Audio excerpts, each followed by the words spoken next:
need that sports encyclopedia. Where you at, Steve Kim? Got Trent in the cut. What up, man? The real Coach JB. My main man, Big Smitty. Are y'all ready for this? Ground like something to prove it. Came to a conclusion that is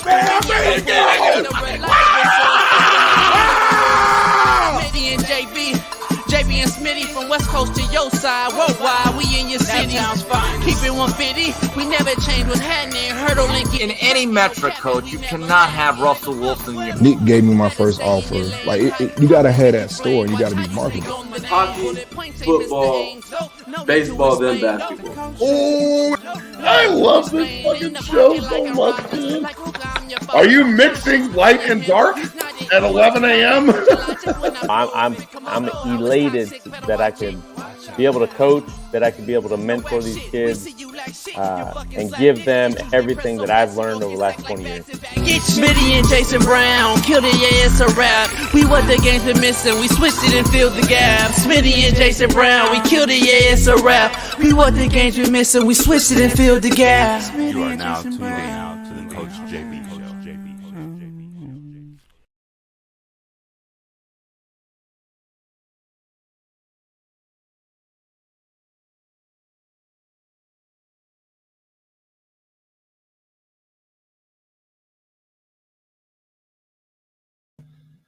What up? The real Coach JB here, man, for the Coach JB Show with Big Smitty. We are proud to announce we have a new ad sponsor, and that is Prize Picks. Prize Picks is the largest independently owned daily fantasy sports DFS platform in North America. We are one of the easiest and most exciting ways to play DFS. It's just you against the numbers. Instead of battling thousands of other players, including pros and sharks, you pick more than or less than on 2 to 6 player stat projections and watch the winnings roll in. Prize Picks is a skill-based, real money daily fantasy sports game. How does it work, you ask? You pick 2 to 6 players, and if they will go more or less than their Prize Picks projection, you will win. Players can choose from a vast selection of sports and stat types not offered anywhere else. Prize Picks offers projections on any sport that you watch. This includes college football. We're about to start up. Pro hockey, pro basketball, pro football. NFL season is here. Plus pro baseball, pro golf, men's college basketball, NCAA tournament, plus women's college basketball, soccer, women's pro basketball, esports, pro car racing, tennis, MMA, boxing, disc golf, you name it, we got it. Short, fat, skinny, and tall. Prize Picks does it all. And I just got to be honest, dog. I started doing Prize Picks, and I won instantly, and that's why I am endorsing Prize Picks to the fullest right here on the Coach JB Show with Big Smitty. Go to prizepicks.com/CoachJB and use Coach JB as the promo code for a first deposit match up to $100. So go to prizepicks.com/CoachJB and use code CoachJB for a first deposit match up to $100. Prize Picks is the best betting app online in North America. Go get it and do what Coach JB and Big Smitty does every day. We bet Prize Picks. Head on over there, prizepicks.com/CoachJB and get you $100 match right now. Appreciate you. Peace. What up? The real Coach JB here on this T-Rich Thursday. It is Thursday right here on the Coach JB Show. Without further ado, my main man, Naptown's finest, East Side, Ball State legend, Fox Sports extraordinaire, fucked up hairline having, Gen Z having, all that shit that's fucked up in the world being Big Smitty. Welcome. Yeah, what's going on, y'all? I'm not Gen Z. Am I Gen Z? I think I'm a millennial, but everything that you said was right, man. What's going on, y'all? How you doing? I don't know who you are. Hector, I'm glad Hector's in the house because I got some Puerto Rican shit to start the show off with a bang. It's Puerto Rican shit. We call it MPS here. Mexican shit. So it's Mexican shit. It falls under Mexican, but it's Puerto Rican. This cat's Puerto Rican. Puerto Ricans will cuss doing anything. Fucking, cleaning the house, washing the car. It's motherfucking anything. You fucking wash this motherfucking car. Get this fucking rag and clean that shit. Well, they also do it when they cook. This is MPS to start the show off. This is now my new favorite chef. That fucking chicken right here with pineapple sauce and jerk chicken. Throw it in the vibe. It was time to put the fucking shrimp in there. Look at that shit. Oh my God. Fuck. Some more casa in the vibe with a little bit of these pineapples. Fuck. Nah. Word to my mother, the shrimp look different. Look at that shit. Stir that shit up now. Fuck. You know what fucking time it is. Onions and peppers. Another bomb clot sauce. And some more casa. I feel you was an all-purpose seasoning in the bumbo clot peppers, them. It's about to get real creamy like your bitch. Oh my God. Oh God, look at the fucking sauce as the fucking heavy cream just gets in there. Fuck. Nah, oh my God. Look at the fucking sauce. It looks good. It looks too good. Now you want to take those fucking noodles, throw it in the sauce with your chicken and shrimp. Fuck! Yo, I swear to God, I cook better than your mother and your grandma. I'm dead ass. Oh my God, Casamigos Rasta pasta with shrimp, chicken, and pineapple. Dig deep, I can feel it in. Hey, Why was he stirring the food with a bottle of liquor though? he was making it. He was making it with casa. So he kept Casa Amigos. He kept pouring it in there. Yeah. Speaking He of was cooking, throwing down the food. It looked too bad. If I'm being real. you want to compare it to this food? Oh, okay. Okay, JV. What's that spray? What's that spray you put on there? You hear what you hear? All you hear is what you hear. Listen, all you hear is this.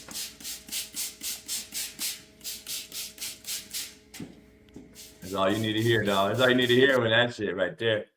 It's real soothing to the ears. It's real peaceful. My main man Mo Hassan came over with his co-host, and my boy Roy came into the house. We, filmed at the crib. We were there all day. He got here about 4. We filmed till about 9.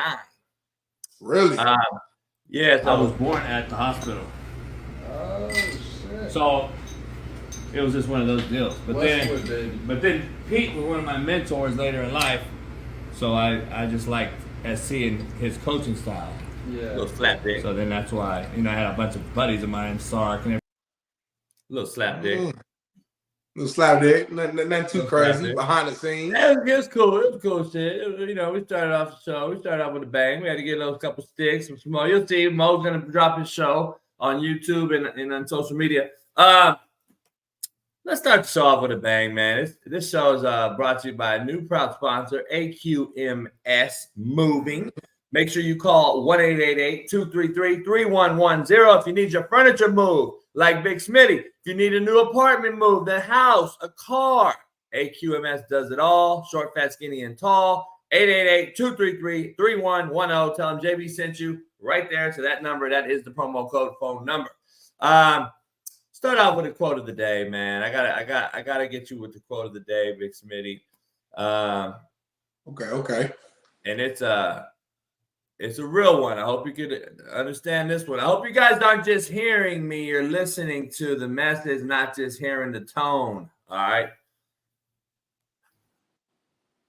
Big Smitty, an acquaintance merely enjoys your company. A fair weather companion flatters when all is well. Smiling, cheesing. A true homie, true friend, true partner has your best interest at heart and has the balls to tell you what you need to hear. That's real. You broke it down perfectly. A lot of cats can't handle it. I tell you, they don't like it. They don't like. You got an acquaintance, you got a fair weather friend, you got a real one. Which one are you, chat? Which one to put in the chat right now? Are you? We got some fair weathers. We got some fair weathers in here. I'm thinking we got a couple fair weathers. We probably got a few acquaintances in there. There's a few real ones in there, though. There's a few real ones. But discussing this, when we started the show off this week with a banger, and we started talking about the girlfriend and the girl, can you have a relationship, blah, blah, blah. Contrary to belief. Love is always based on self-interest, contrary to belief. Don't at me, y'all say. Don't at me. Love is always based on self-interest, contrary to belief. Y'all just don't want to admit it. Contrary to belief, we are moved by self-interest. Even when we seek to do good for others, you're still looking for your self-interest at heart. Stop playing. Oh, I got a nonprofit. Give back to the community. Well, your nonprofit makes you $30 million a year. Shut the fuck up. Now I'm tired of Or even on a smaller scale, like when you give back, oftentimes you feel good inside because you're doing something. So like there's always something that you're getting in return. I don't think that's a bad thing. What's my famous phrase I say on this show? 2 things can be true. I firmly believe that. You can give back to somebody and still feel good and get something in return. That's why I don't get yesterday's argument. I don't get yesterday's argument because, you know, we were discussing it and after the show, and I'm like, when I say we, we, and I don't understand how you don't understand that you could be a great player and never win. That's 2 things can be true. I don't understand our argument yesterday about Dame Lillard and all these different things. I just don't get it. But anyway, Big Smitty couldn't understand that concept. I don't get it. Your energy wasn't saying Dame was a great player. You were saying we go watch the tape. You were saying all types of crazy shit about Dame. You didn't say he was a great player. Poll question, Big Smitty. Who must win tonight? Burrow or Lamar? That's on the thumbnail. We can start off with a banger. I think Burrow has to win. Lamar kind of owns him. Like Burrow owns Mahomes. Lamar owns Burrow. Burrow owns Josh Allen. Josh Allen owns Tua. Like it's a thing. That's what happens sometimes in this league. Burrow's got to get the win, in my opinion. He has to beat Lamar, for not only his purposes after a tough loss to C.J. Stroud, a rookie, and a Texans team that no one thought would be this good. Coming off that loss, Burrow has to win, and Burrow has to win to beat Lamar, and Burrow has to win to keep Cincinnati in the mix, especially with Deshaun Watson going down for the rest of the year. This is a tight race, and I would not be shocked at the end of the day if DTR comes in, does just enough to manage the game, because that's what I think he's going to do. He's going to have some turnover. He's going to do some young and dumb things because he's young and dumb. Not that he's dumb, but just in football terms, he's going to do things that he's inexperienced at. And this is what's going to happen. I think all 4 teams get in the fucking tournament. What? I think the entire AFC North gets in. My buddy sent me a mathematical. They can literally all 4 make it. So if that's the case, it'd be those 4, Chiefs, fucking. That's probably all that's going to get out of the West. That's the only team that can get out of the West. Yeah. You're only going to get one out of the East. Probably only going to get one out of the East. Dolphins. And I guess that's it. So it would be 4 AFC North, Chiefs, Jags, Dolphins. Or Texans. Oh yeah, you're right. Texas or Jags. Would that be the first time all 4 teams has ever made it? I think the AFC I know 3 teams have made before. I think the AFC West or NFC West or somebody just got 4 in not too long ago, I think. Got you. Well, that would be crazy, and they are competing tough. Quick side note, shout out to Mike Tomlin, what he's doing with the Pittsburgh Steelers, man. Like as much as we, Bill Belichick, has been looking horrible this year. This team's been looking horrible. That Steelers team ain't got no quarterback either. We see how bad Kenny Pickett is, and they're still finding ways to win games. So I got to shout him out. But back to this game tonight, Burrow and Lamar. I agree with you. Joe Burrow needs to win. I mean, literally, I think they're 5-4 right now. I think so. If they lose this one, they go like 5-5. This is a division game. The Ravens win, they go 8-3. You know what I'm saying? So now, just another. Extending that lead, within the division. They're already in last place right now behind the Browns and the Steelers. You mentioned Deshaun went down, but we know even when Deshaun was playing, who led that team? the defense. So as long as DTR just maintains, just doesn't make the crazy mistake every single game, and they're able to sneak a few more wins in, I can see them staying ahead of the Bengals. And then, yeah, the way the Steelers are competing right now, I don't see them, going on like a losing streak anytime soon. Now, granted, they could because they don't have amazing talent on that team, but they're looking pretty good right now. So the Bengals need this win. They put themselves in the hole early in the season when Joe Burrow was hurt. Now he's healthy. Overall, he's been looking pretty good. It didn't look so great last week. But this is a big-time win, a big-time statement game for him. But at the same token, the Ravens had a bad loss, and it's one of those losses that makes you really, worried because last year they had about four games that comes to my mind where they had big leads, they couldn't sustain, the other team comes back and they win the game. That just happened last week against the Browns. No way in hell should the Browns have won that game. So if I'm the Baltimore Ravens, I'm like, we need to get momentum back. Let's get our confidence fully back, and let's win a big-time game against a division rival. So this might be the first good Thursday night football game we've had all year. Maybe. Maybe. I think the Browns are going to end up being the team that don't get in. Really?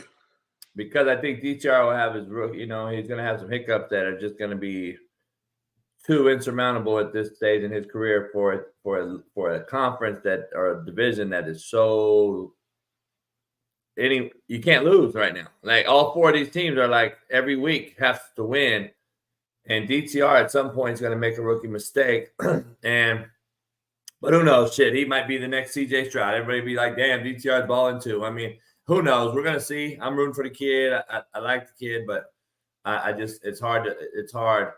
They do have a better roster, to be honest. And they do have PJ Walker on the bench, too. So, if DTR is playing way too bad, PJ has won a game this year against the 49ers. Let's not forget that. So, they have a pretty good backup on the bench if things start to get too bad for DTR. Yeah, they do. They do. It's going to be interesting, to say the least. But let me ask you this real quick before we move on, kind of staying on the same topic. Who would you take this season? Joe Burrow or Lamar Jackson? Which quarterback would you rather take this season? I can't do that when I think quarterback because the teams are different. That's fair. I wouldn't take Lamar in Cincinnati ever. Ever. Contrary to people's belief, they think that he would have balled in Miami, that he would have balled in Cincinnati. He would ball because they have wideouts. I disagree. I think he would be worse because he's not a guy to drop back and throw the ball all over the park. He's not. That's not his game. That's what I don't understand. Even though I break down Mahomes, Lamar, I tell you what is this and what is that, you all say I'm a hater. The truth of the matter is that I actually break it down. You're listening and watching for fantasy stats, and you think that these guys do good because their fantasy points are high that week. There's a huge difference in actually breaking down the film. Even though I call them out and say what I think, you still don't appreciate the fact that Lamar is great with what he does and how he operates in that system. Just appreciate for how the greatness that he does in that particular skill set. That is his skill set. He doesn't translate to go to a Miami and throw the ball all over the park. He doesn't translate to a Cincinnati with three great wideouts and throw the ball in the pocket all over the park. Those receivers would be very pissed off and miserable because they're not getting the ball, similar to what OBJ is doing right now. That is what people don't understand. He is great in the system that he's in over the last few years. They have to build a system, devise a system around his skill set. And I think Munkins helped him a little bit in the deeper intermediate passing game. I think he's helped him somewhat. He's still not a passer. He hasn't become a passer overnight. He hasn't mechanically just became great overnight, but he does well in his system. Now, is that my opinion? He's not going to ever win a Super Bowl because that system is somewhat restrainful. It's going to restrain him and keep him into a certain degree of either A, pocket, B, get out of the pocket and throw on the run, ad lib. I don't think you can do it and win a Super Bowl. That's not a knock on him. I'm just saying he is for what he is. He is who he is. Burrow, in my opinion, would not be great in Baltimore either. I don't think he has the wideouts to help him out, drop back and be in the, I don't think that fits him. But if I'm building a team, I'm taking Burrow all day long in the league. If it's college, I'm taking Lamar. I mean, that's just what I do. I run triple option, RPO, and shit like that. Burrow, I would never recruit Burrow in college. If I was in JUCO, I wouldn't recruit Burrow. I'd recruit Lamar. You know what I mean? Because that's what I do. And that's also what's going to translate to get a 4-year Division I scholarship at the next level from a JUCO. They're going to take Lamar over Burrow right now in this landscape. Right. Because I need a guy to move around, run around, blah, blah, blah. So NFL purposes, though, taking Burrow. Period. Because he's going to be sustainable, even though we've seen him get injured on a non-contact injury, by the way.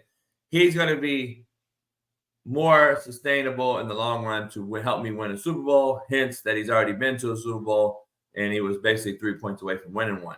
So I think he's on closer to winning one, but the team struggled this year. He was injured, all that. So we're going to see if the Bengals can bounce back. I thought they had a tough loss last week because they were on a roll. I thought the Bengals were playing as good as anybody. That hiccup cost them. Hopefully not hopefully, I don't really give a shit, but we'll see if the Bengals bounce back tonight and come back and beat the Ravens. You know what, JB? That might be one of my all-time favorite breakdown explanations from you. It was calm, it was cool, it was collected. I don't even think you said a cuss word the entire tape, which is very rare. You really I said I don't give a fuck at the end, I think. At the end? I said I don't give a fuck at who wins. You did at the end. Other than that, cut it, baby. Baby, drop it, baby. Cut it out. I'm not good enough. I'm not good enough. That was a good breakdown, though, man. How you broke it out. And you mentioned the Bengals struggle last week. Another AFC team that's been struggling damn near all year long is the Buffalo Bills, real quick. And I don't know if we really dove into that all the way. When we talked about a little bit, obviously, with Madden in Denver, but is this Bills team done? Is it time to just blow this thing up after this offseason? Let me see. I got a fork over here. Get this fork. Stick a fork in them motherfuckers. They have been, I was telling you, they are bad. They're horrible. I think Josh Allen needs Brian Daboll, but I'm hearing Daboll and Daniel Jones is coming back to New York from what I'm hearing. So, I don't know. This might be the biggest disappointment this season, in my opinion. If I'm keeping it real, like the way the Bills looking, this might be the biggest disappointment all year. These guys have been Super Bowl contenders last 3-4 seasons, and have fallen short for whatever reason or whatever excuse you want to make. And now they're looking on the outside looking in, trying to make a playoff spot. Like JB, they might miss the playoffs this year, JB. In the AFC East, where you got the Dolphins, who are good but they're soft. Patriots are ass. Jets are fighting, but they don't have their quarterback, so we don't know what's going to happen with that. We all, for the most part, thought the Bills had this division on the lock. Now we're seeing Trayvon Diggs out here tweeting about, his brother Stephon Diggs and needing to get out and all types of craziness. Have you heard the Gronk? Have you seen the Gronk video? Yep. Saw it this morning, actually, before the show. I saw it this morning. And Gronk was basically saying, I don't know what's wrong with Stephon Diggs. Like what? You get the ball during the more than anybody. The numbers you get now are great. You're not going to get better numbers anywhere else. You're on a competitive team that's in the mix every single year, which is very hard to do. What are you upset about? Like, what's the problem? And that's coming from a guy who's a winner, multiple Super Bowls, Hall of Famer, arguably the greatest tight end of all time, arguably. And for him to say that, it holds some weight. You know what I'm saying? So I don't get it either, man. Wide receiver. I like Stephon Diggs as a player, but it is like after time and time again, it's like, come on, dog. And the reason I'm blaming him a little bit for his brother tweeting it out, I don't think his brother puts that out if you're not putting a bug in his ear. Now, I could be wrong. It could be Trayvon is watching a game or scrolling on Twitter and seeing all fans and stuff talk crazy about Stephon, because Stephon had 3 catches, 30-something yards. Didn't really get a lot of touches. So like it could be him just emotional on Twitter defending his brother. But I don't know, man. Something tells me that if you're feeling that way and you're confident enough to put that out, then Stephon was telling you something. You know what I mean? And I just feel like I don't know, like what more do you want? That's a little bit too much coming from Trevon Diggs. I mean, it doesn't make sense. Stephon Diggs, you're. And for everybody that knocking Smitty and his office space and his sound, this guy's Gronk, Super Bowl champ, and he has the exact same setup as Big Smitty. So do not knock Big Smitty anymore. Gronk used Big Smitty's new house yesterday to do this video. So if everybody out there don't realize, Gronk was at Big Smitty's house and did this video. Hey, you got an unbelievable contract. What's the worries?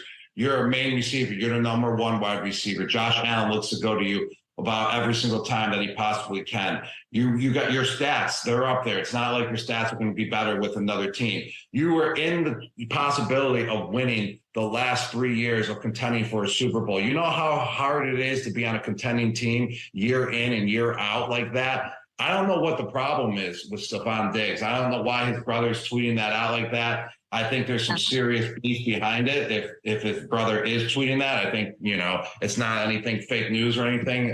It's definitely a reliable source, and obviously he's unhappy, but I don't know why. And you're not going to get traded anymore because the trade deadline has passed. You're not going to get cut. You're too good of a player. You're making too good of an impact. Just suck it up. Why cause these problems? Why? Josh Allen's a great quarterback. Why? I don't get it. I don't know why there's all this turmoil going on. Who else sounds like that? Have you heard anyone else talk about Diggs like that? I'm trying to think. Somebody comes to mind. I can't remember dude's name though. Somebody. I know because he don't get no credit usually. They don't credit him a lot. But I know this cat's been out there talking about Diggs for a while, and everyone's like, no, Diggs is great. And it's crazy because I've done like rants on Diggs. I mean, not me, but the guy.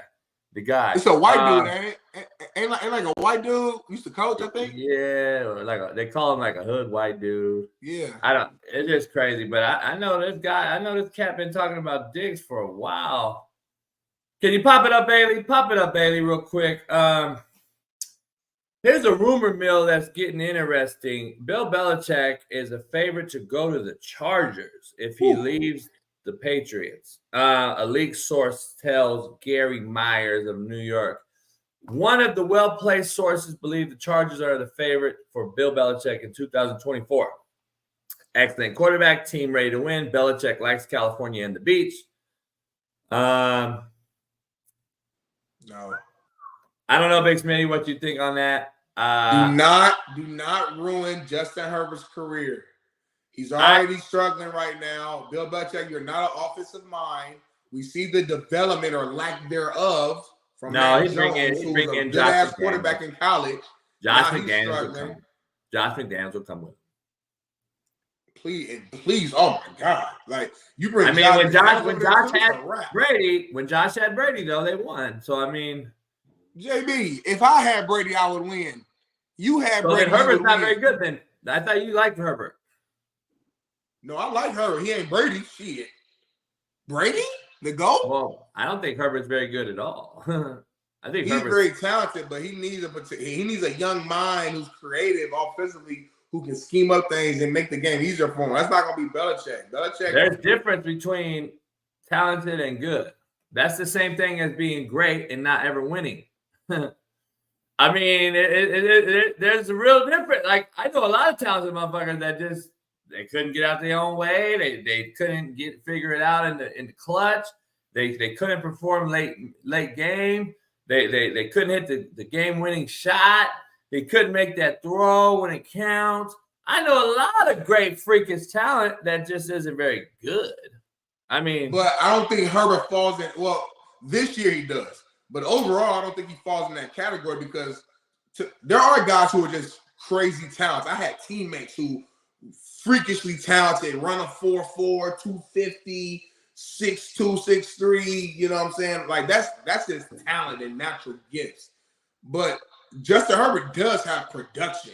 He's broke almost every passing record within like the beginning of the quarterback's career. Like he's in the top 5 or top 3 in almost like every passing yard record within your first 4 or 5 seasons. Passing yards, passing touchdowns, pass completion. So that's actual production. Now, has he won the game when it mattered the most? No, he has not. Which is why I'm with you. In order for him to get to that next level, that next step, he has to win a playoff game. He has to win multiple playoff games. He has to like show improvement in that area. But I'm not going to say he's just a talent and that's it. Because there's guys who are just talented, but they're shitty. You know what I'm saying? Like there's guys who are freakishly talented, but they just don't play good. I like Justin Fields a lot, y'all. But to this point, overall, he's a great talent, has not performed well. Herbert's a guy who saw multiple games and seasons of him overall playing at a very high level. He just has to learn and figure out that next step of how to finish games and how to win the big games, the playoff games. I believe Herbert's record is 500 as a quarterback. Yes. He's 500.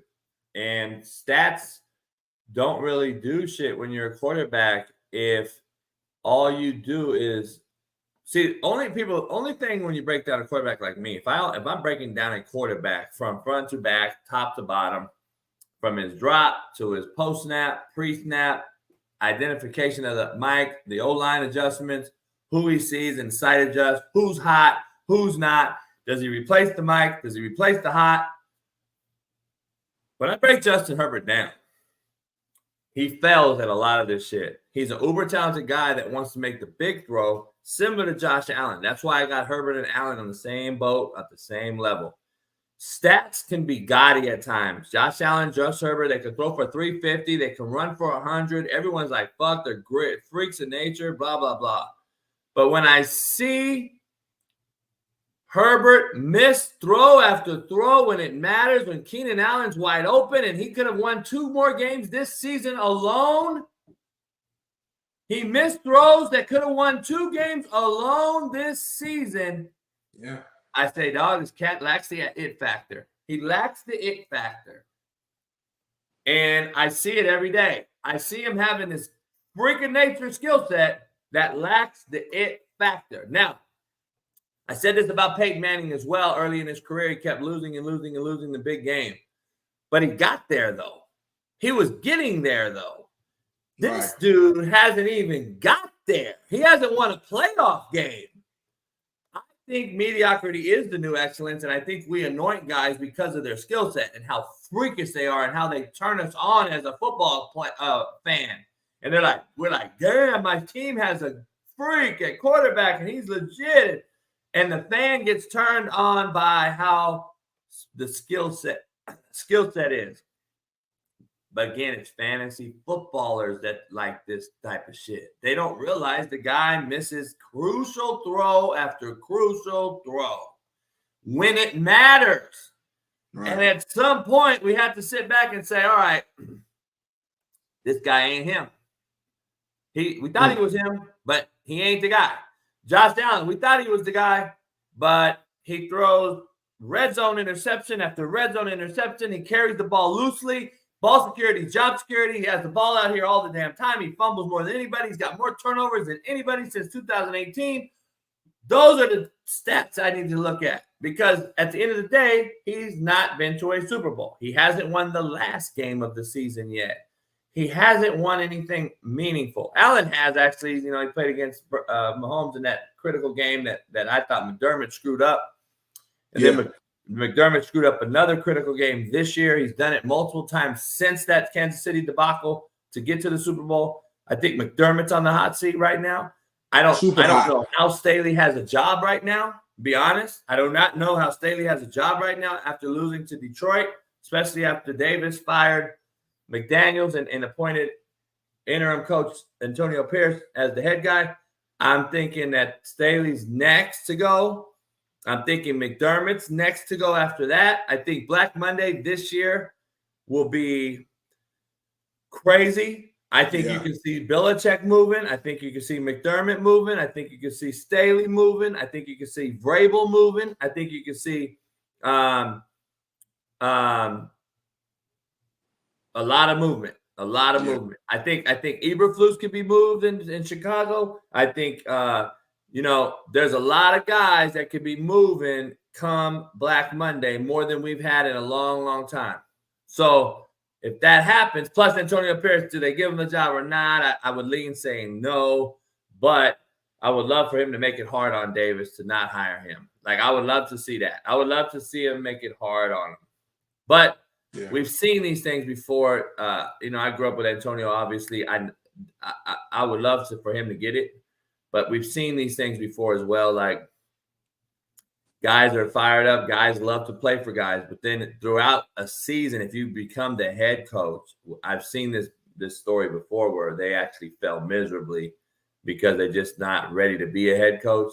They're ready to be a guy to get their players riled up in the middle of a season. But are they a real head football coach? I don't know if AP's there yet in the NFL.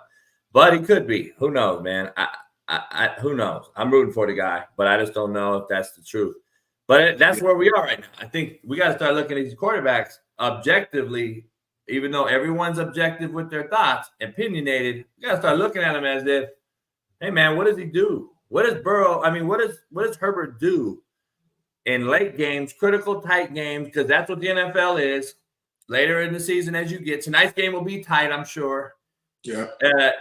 What do those guys do late in games? And Allen and Herbert struggle mildly, to say the least. Struggle mildly. I don't know. We can go on and on about this topic, but I think Dable is missed badly in Buffalo.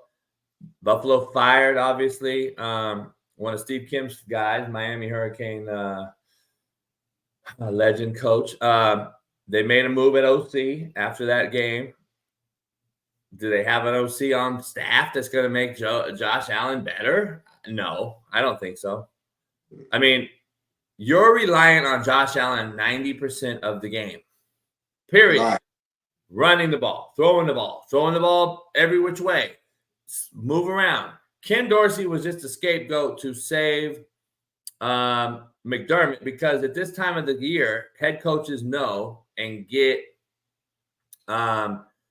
they start to feel heat. Their neck starts to prickle because they know that hot breath is on their ass from the owner and GM.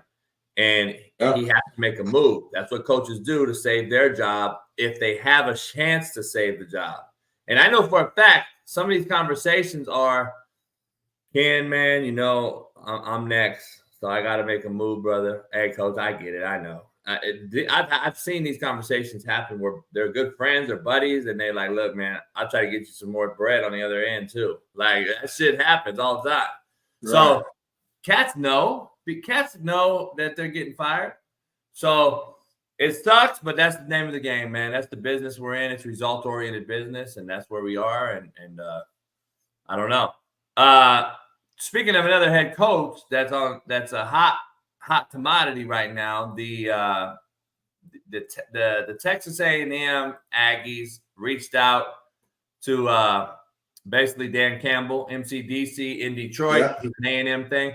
Shannon Fabrici said that on our show. That's why I brought it up on the show, because I saw it. I said, listen, Shannon just said this. It was the first person I heard say it was Shannon for us on our show. And I thought it was interesting because he is an A&M guy. But I thought it looks like he's basically staying in Detroit, like we said he would. And there's no way. There's no way you can go after a guy that's 7-2 or whatever they are in the NFL.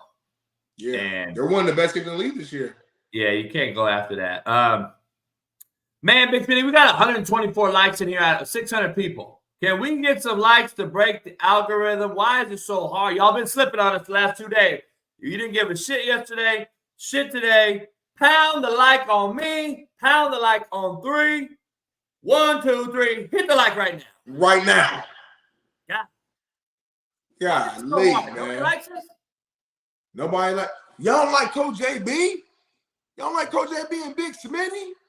Well, let it be known then. They don't like. They just want to hear what I say next. Right. They don't really want to support you. They don't like it. They don't support me. They just want to hear what I say next. They won't hit the likes. You know what I'm saying? Well, maybe me you Brian, should sit here Brian quiet. Bagley, Brian Badgley. Is that? Did you even spell your motherfucking name right? Bagley. His name is Brian Badgley. That's an injury, huh? I ain't heard that last time ever in my life. Bagley. Yeah. Something is off right there. Something is. Yeah. Coach Clicks JB. I guess I'm a click coach. I don't know. I don't know what David means, really. That whole situation right there got me confused right now. I'm kind of pissed off a little bit, if I'm being real. Yeah, I think he spelled his name wrong, to be honest. His troll name, I think, with no picture, you know, that's a troll name. I think he faked. He made his name wrong. He can't spell. That's kind of like Chief. Remember that guy? What was his name? Chief. Something Chief, but it was spelled. Chiefs were spelled wrong. These cats, man. It was E-I, not I-E. That's funny as hell. I don't know. There's a lot going on, but I got some white people shit for you that pissed me off last night. I got to be honest, and I just got to break. You know, I got to break this great little rant stories we're telling that we're doing right now up by. I got to show you this right here because it's kind of pissing me off. That's a dog, Smitty, in a bubble in the ocean. Oh man, I don't get it. I don't get it. Like I literally want to. Is that a real octopus too? I hope not. God, I think it is a real octopus on the back of that thing. The dog looks so scared. I ain't gonna lie. Like he looks so scared. He's like, "What's going on? Where am I at? Like, what the hell are you doing?" I don't get why. Remember you're doing a test study. You see how the dog reacts. Dogs get into environments they don't like, and then they'll try to get out of it. And like if that motherfucker gets out of that thing, because their heads can squeeze out of small shit that people don't realize. What if he got out of that thing? It's a rat. I want to find those cats, and seriously, I want to castrate them all. I want to put their heads in a bubble, and I want to take them into a fucking fire flame pit. See, Ash would have ate that shit. The bubble? He would have ate something to get out of there, and then he would have got out, and then I would have had to like force swim him up, and like I'm just like, why would you put a dog in that environment? You think the dog really wants to see a fucking fishy? Not at all. Not at all. You know, but people do all these little research, test studies just to get a reaction and see, oh, this is what happens when you take a dog in the ocean. Oh, like, okay, bro, like, did we solve anything? Did that fix anything? I don't get it. This can't sit with water. These Jones, they like water. Couldn't be me, though. Rumor is that Michael Vick's going to be on the cover of John Madden 24. Ooh, I hope so, man. First of all, Vic's my guy. Shout out to Vic. Might be get Vic on this show at some point.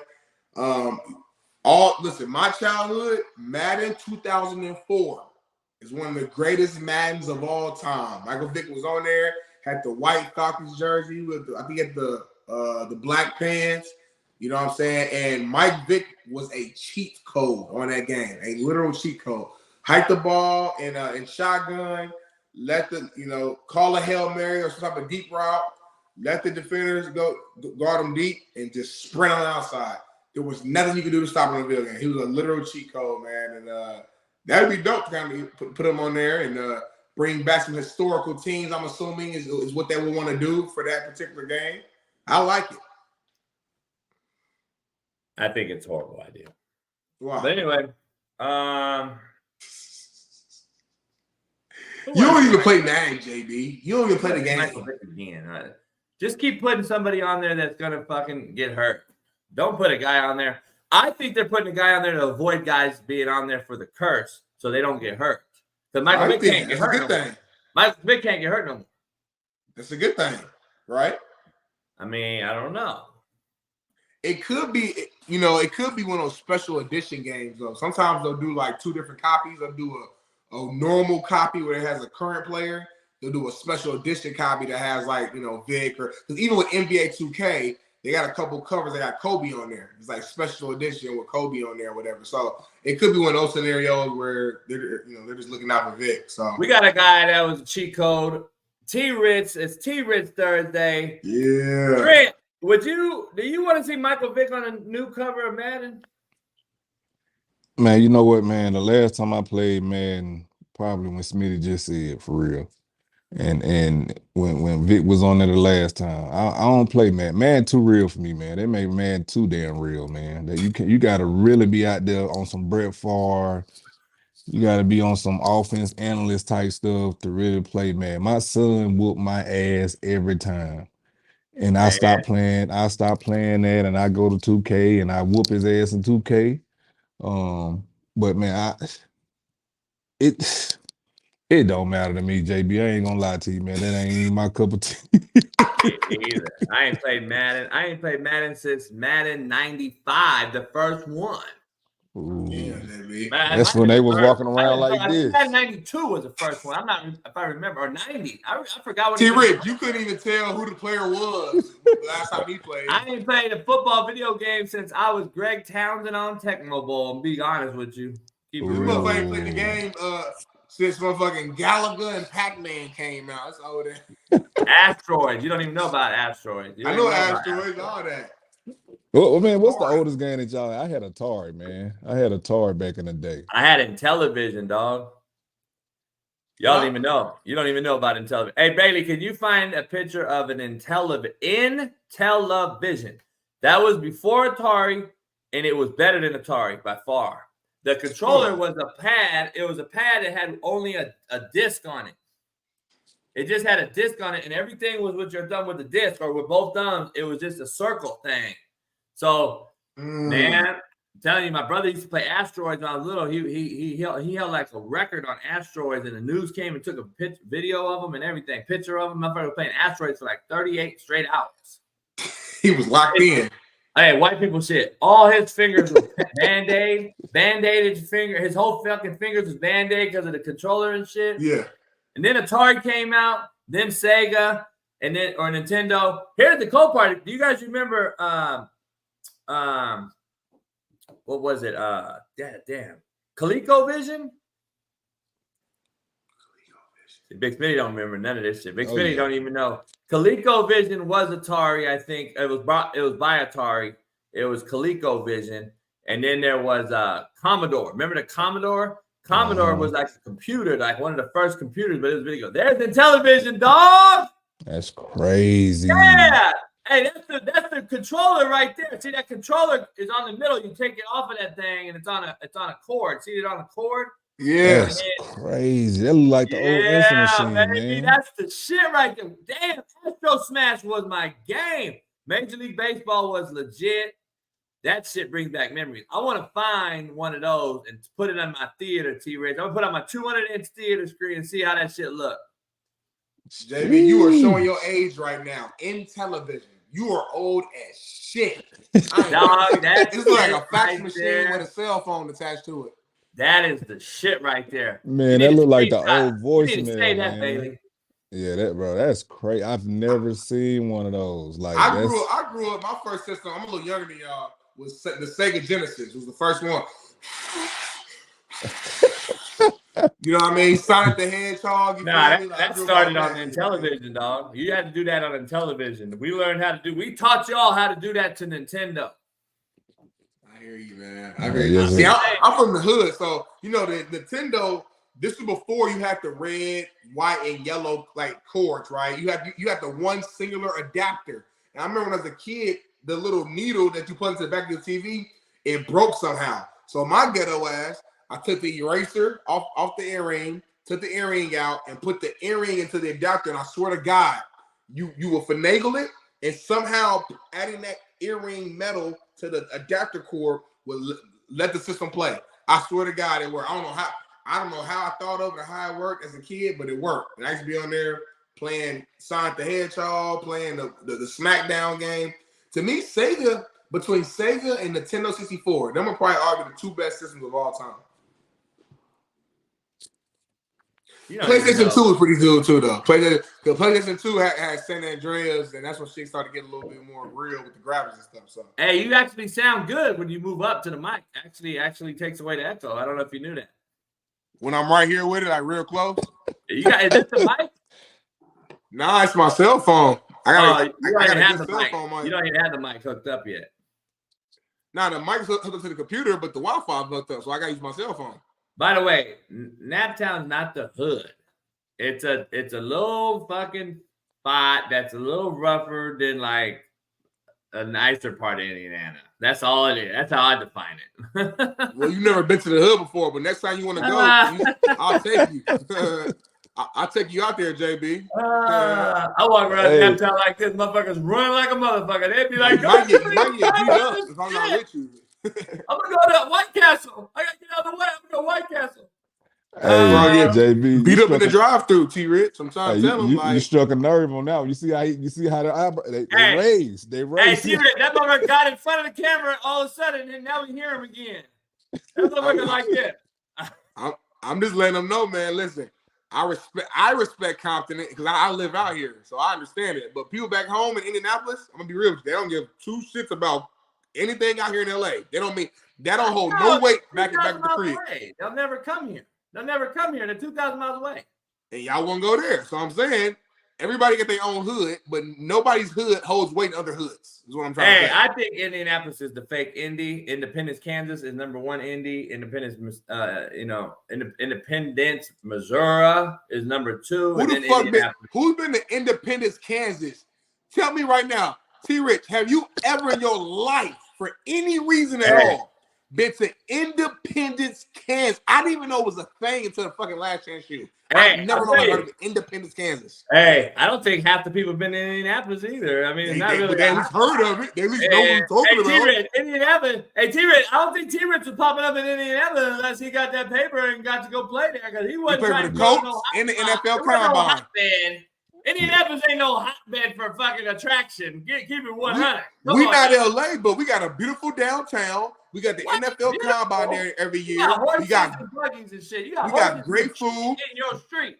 Horses shit on your street in the downtown. That is sexy to you? We got the Big Ten championship there every single year. We got the college men's basketball Final Four there every year. We got the NFL Combine. You got the Pacers. You got the Colts. Like, people sleep on Indianapolis as if it's just like some like Independence, Kansas type city. No, we a decent sized city. We had the Super Bowl in Indianapolis. It was amazing. People to this day say that's one of their favorite Super Bowls of all time because the proximity to locations, to bars, to Kilroy's. See what I'm talking about, Kilroy's? We got the clubs. Like, Indianapolis is a lot better than what you think if you know where to go. T-Red, for the fact that he say Kilroy's and that's the main spot, it pretty much sums up. It pretty much sums up. Kilroy's pretty much sums up the debate, dog. No, it don't. Now, I would say this. Indianapolis is way bigger than I thought it was, bro. Like, I didn't think it was that big. But, like, to get from, because I stayed in, what was it, Carmel? No, what was it? Carmel? I stayed in Carmel. Yep. And so going there to the airport, bro, that shit was like 50 minutes. Like, because the airport's on the west side. Yeah. Yeah. I'm trying to say. Look, T-Rich done been to the Pony. He done been to PT's. He done been to Sunset. He done been to Long's Donuts. He done been to all the little hood spots. That's why he's shaking his head. He done been to all the spots. Yeah, they got some spots. They got some spots like, what's that damn mall? I used to go in the mall all the time. You know, the mall that's all connected upstairs. You connect it. You just walk through the whole city. Oh no, not that one. No, not that one. He's talking about Castle in the mall. He's talking about Castle. Yeah, I used to you go park out there. underground, and I know it's that's downtown. See, look, that's city mall. Get off my hood, JB. They all shitty malls. The malls there are the worst mall I've ever been to, by the way. Golly. Hey, time out before we move on. T-Rich didn't even notice. I named like 4 strip clubs, and I said that's where he been. And T-Rich was like, "Yup." Caught your ass slipping. Hey, I've been to a few of those spots. They're nice. Big Smitty was out there with Ron Artest and shit. Oh man, not the Meta World Peace days. Not the Ron Artest days. Hey, that was when he was Ron Artest. He lived in Carmel too, didn't he? A Yeah, lot of athletes live either in Carmel, because that's the nicest area where the people with money live at. So probably so. I wouldn't be shocked. Geist, maybe. Geist, you might get a big house out in Geist. So yeah, I don't know. I don't know, but I know this. What you know? Alabama might be like one of the best teams in the country. I'm saying, T-Rich. I don't know. Baby, can we pull up my top 4 playoff team? I don't agree with the college football committee, T-Rich, right now. I'm not filling the committee. I don't know how Florida State's over Washington on the ranking.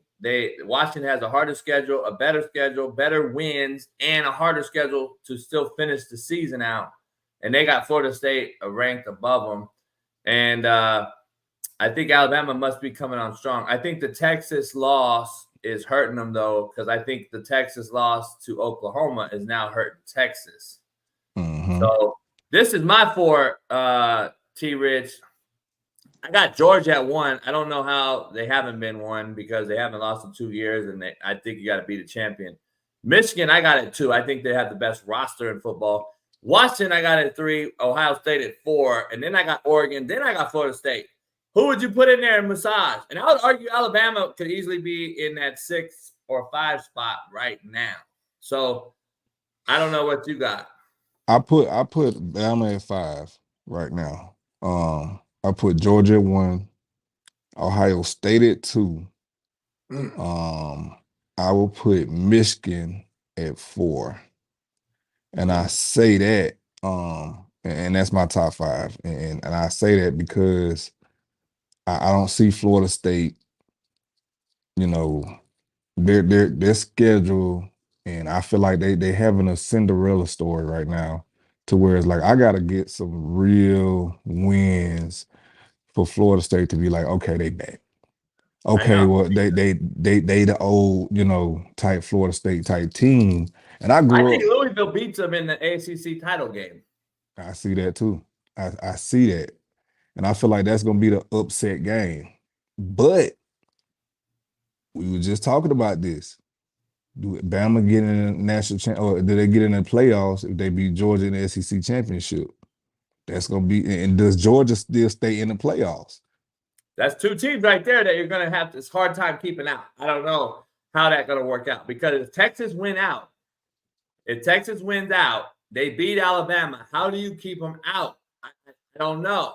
That's my biggest point. Like, as much as Bama's looking good right now, if we got the same exact record and I beat you, I'm pissed off if you're putting that team in front of me. Like that's but if you beat the team that, so T-Riz, let me ask you though, are they going to be recency bias in this thing? Because Texas beat Alabama week 1. Alabama ain't lost in 11 weeks or whatever at the end of this whole thing. Texas lost to Oklahoma, who then turned and lost to KU. Then they lost to Oklahoma State in their rivalry game. And then Oklahoma State turns around and gets whacked by UCF, who's not even ranked 5-5. And then KU just lost to Texas Tech, who was an under 500 team. So now that Texas loss to Oklahoma started to look real, real bad, and it happened later. You could argue that Alabama just played game 1, had a new rookie quarterback, struggled, blah, blah, blah. But they've strung off 11 in a row, and now they beat Georgia. I don't know, Smitty. It would be so hard to keep them out, dog. And if you're still going back to week 1 and discussing just that one Texas loss, even though Texas wins out, I think Texas is not going to have the same resume. I don't know. Yeah, it's hard to not put Bama in there, man. But I will say the committee has fucked Bama over the few last years when it comes to that, or the SEC. I say the SEC because they tired of seeing the Georgias and the Alabamas and stuff like that, right?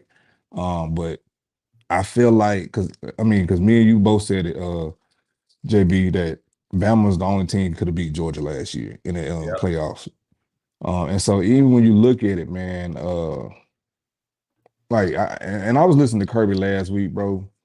If you want some of the SEC, come join the SEC. Like, that shit tough, bro. Like, he was saying that, like, it's really tough. And we were sitting there talking about it the other day, last week, and I was like, yeah, Kirby do got a point.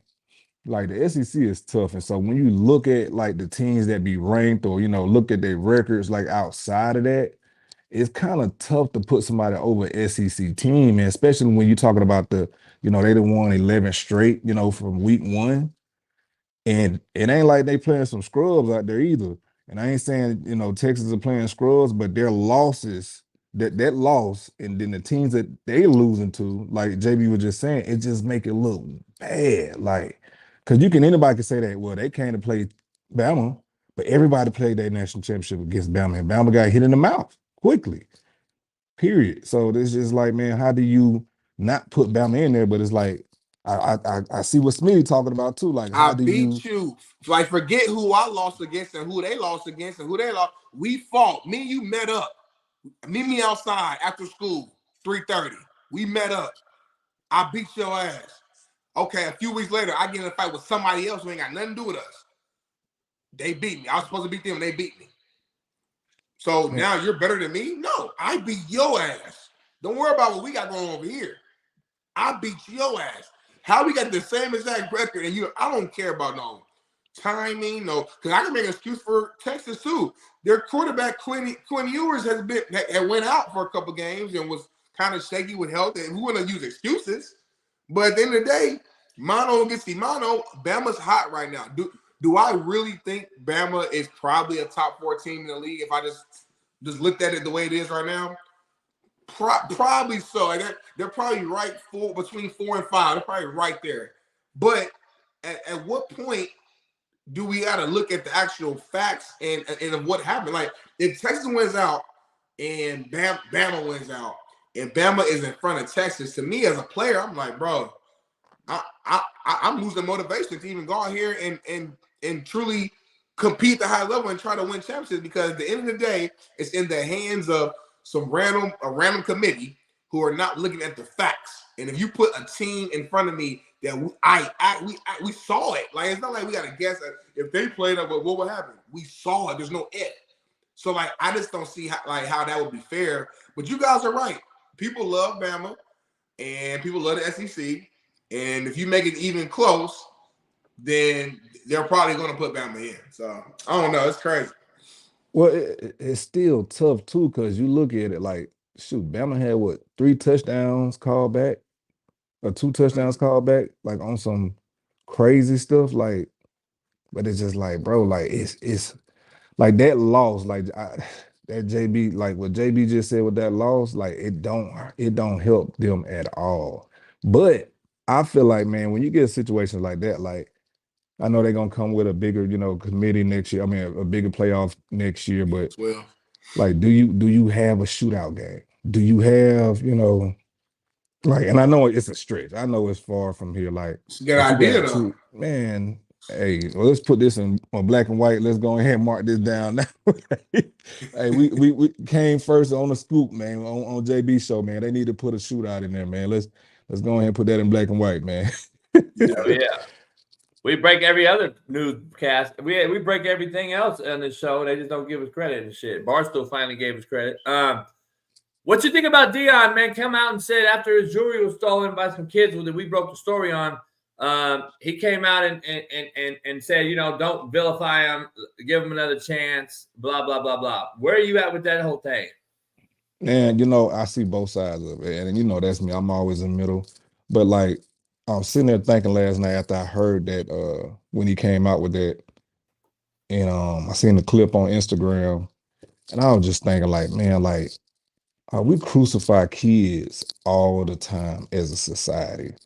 And y'all got to realize too, like, he said these kids are in high school. Like, so do you write these kids off because of a mistake they made, or just some dumb idiot stuff that somebody put them up to, or, trying to be hard, or trying to be something that they not, or, trying to be about that life? And like, do you write those kids off for the rest of their life?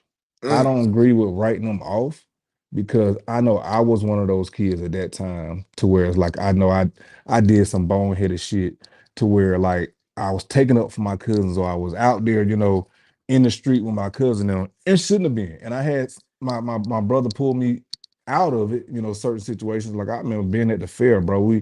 A big fight broke out, and I'm right there in the middle of it and shit. What I was supposed to do is my hood and somebody else's hood was fighting. Because if I don't fight, hell, I got to go back to my hood, and you already know it's gonna be like we're gonna be scrapping again. Right. But it's just like, and I had a game the day after that, and it was just like, come on, man. Like those situations to where like some of them kids might not even been about that or didn't even know what was going on. But it's just like, do you crucify these kids because a mistake they made at 15, 16, 17 years old? Like, does that write their story? Like, how, and who's to decide that? Like, and I say this all the time, man. Like, the criminal system, the law system are for criminals, but the law system for certain things, man, is not set up for sit there and say, man, well, I'm gonna give you a slap on the wrist, or to sit there and say, man, you know what, you grew up, you get a second chance, like, because those kids can go to jail for a long time. And when once you get institutionalized, like that shit ain't made to, I can't even say the damn word. Yeah, that ain't made for that. Like when you're talking about going to jail or prison or juvenile system, like that stuff don't build you up, man. Like JB, you done seen it all the time. Smitty, I know you done seen it around the hood, but it's like, JB, I want to commend you. I was thinking about this before I got on the show because what Deion said, like, they don't realize, like, people send you a lot of broken kids at these junior colleges, man. Like what you did on Last Chance U, and what you been doing at these schools, man, that been a part of these programs. Like, man, I commend you, bro, because I had these kids in COVID, as far as my kids, and it's different dealing with these different personalities. And I help with these little league programs and stuff. Like, bro, it's different, man. Like these kids are way different than what we was growing up. I had to tell a kid last week, like, they was going back and forth with the coach. He's trying to be cool with them, and that's the way they had a conversation. But you can't let a kid disrespect an adult. I just can't. It's just not me. Like, because now he take this home. Now he take this to school, and then come to find out this same kid was getting into it with the coach. That you're letting this kid talk to you like this, and you're going back and forth with him. He just got in trouble this week in school for bringing his phone and going off on teacher. He just had to get his ass whooped. Like, don't put these, like, when we get these kids, we're supposed to discipline these kids a different way. I was always scared of my football coach or my basketball coach or my baseball coach. I knew right from wrong, but when I got with them, it was just like, oh shit. Like, all right. But you wasn't scared to like get hands put on you by that person. Respect. You were scared to because I didn't want to let them down. Yeah. And a respect to it too. Like, man, like, we don't have that no more. Hell no. And what Deion said, man. Let me get you this take on this. Like, so here's the two things about what Deion said. Number one, he came out and said, okay, don't vilify them. This isn't, we're not going to throw them under the jailhouse, give them their fine, let them do whatever. So I don't totally agree with that, because I'll tell you why. But here's the reason, because you can't save them all. We've learned that. But I agree with you that these are kids. Kids are going to be kids. The kids haven't changed, in my opinion. I don't think a kid has changed at all.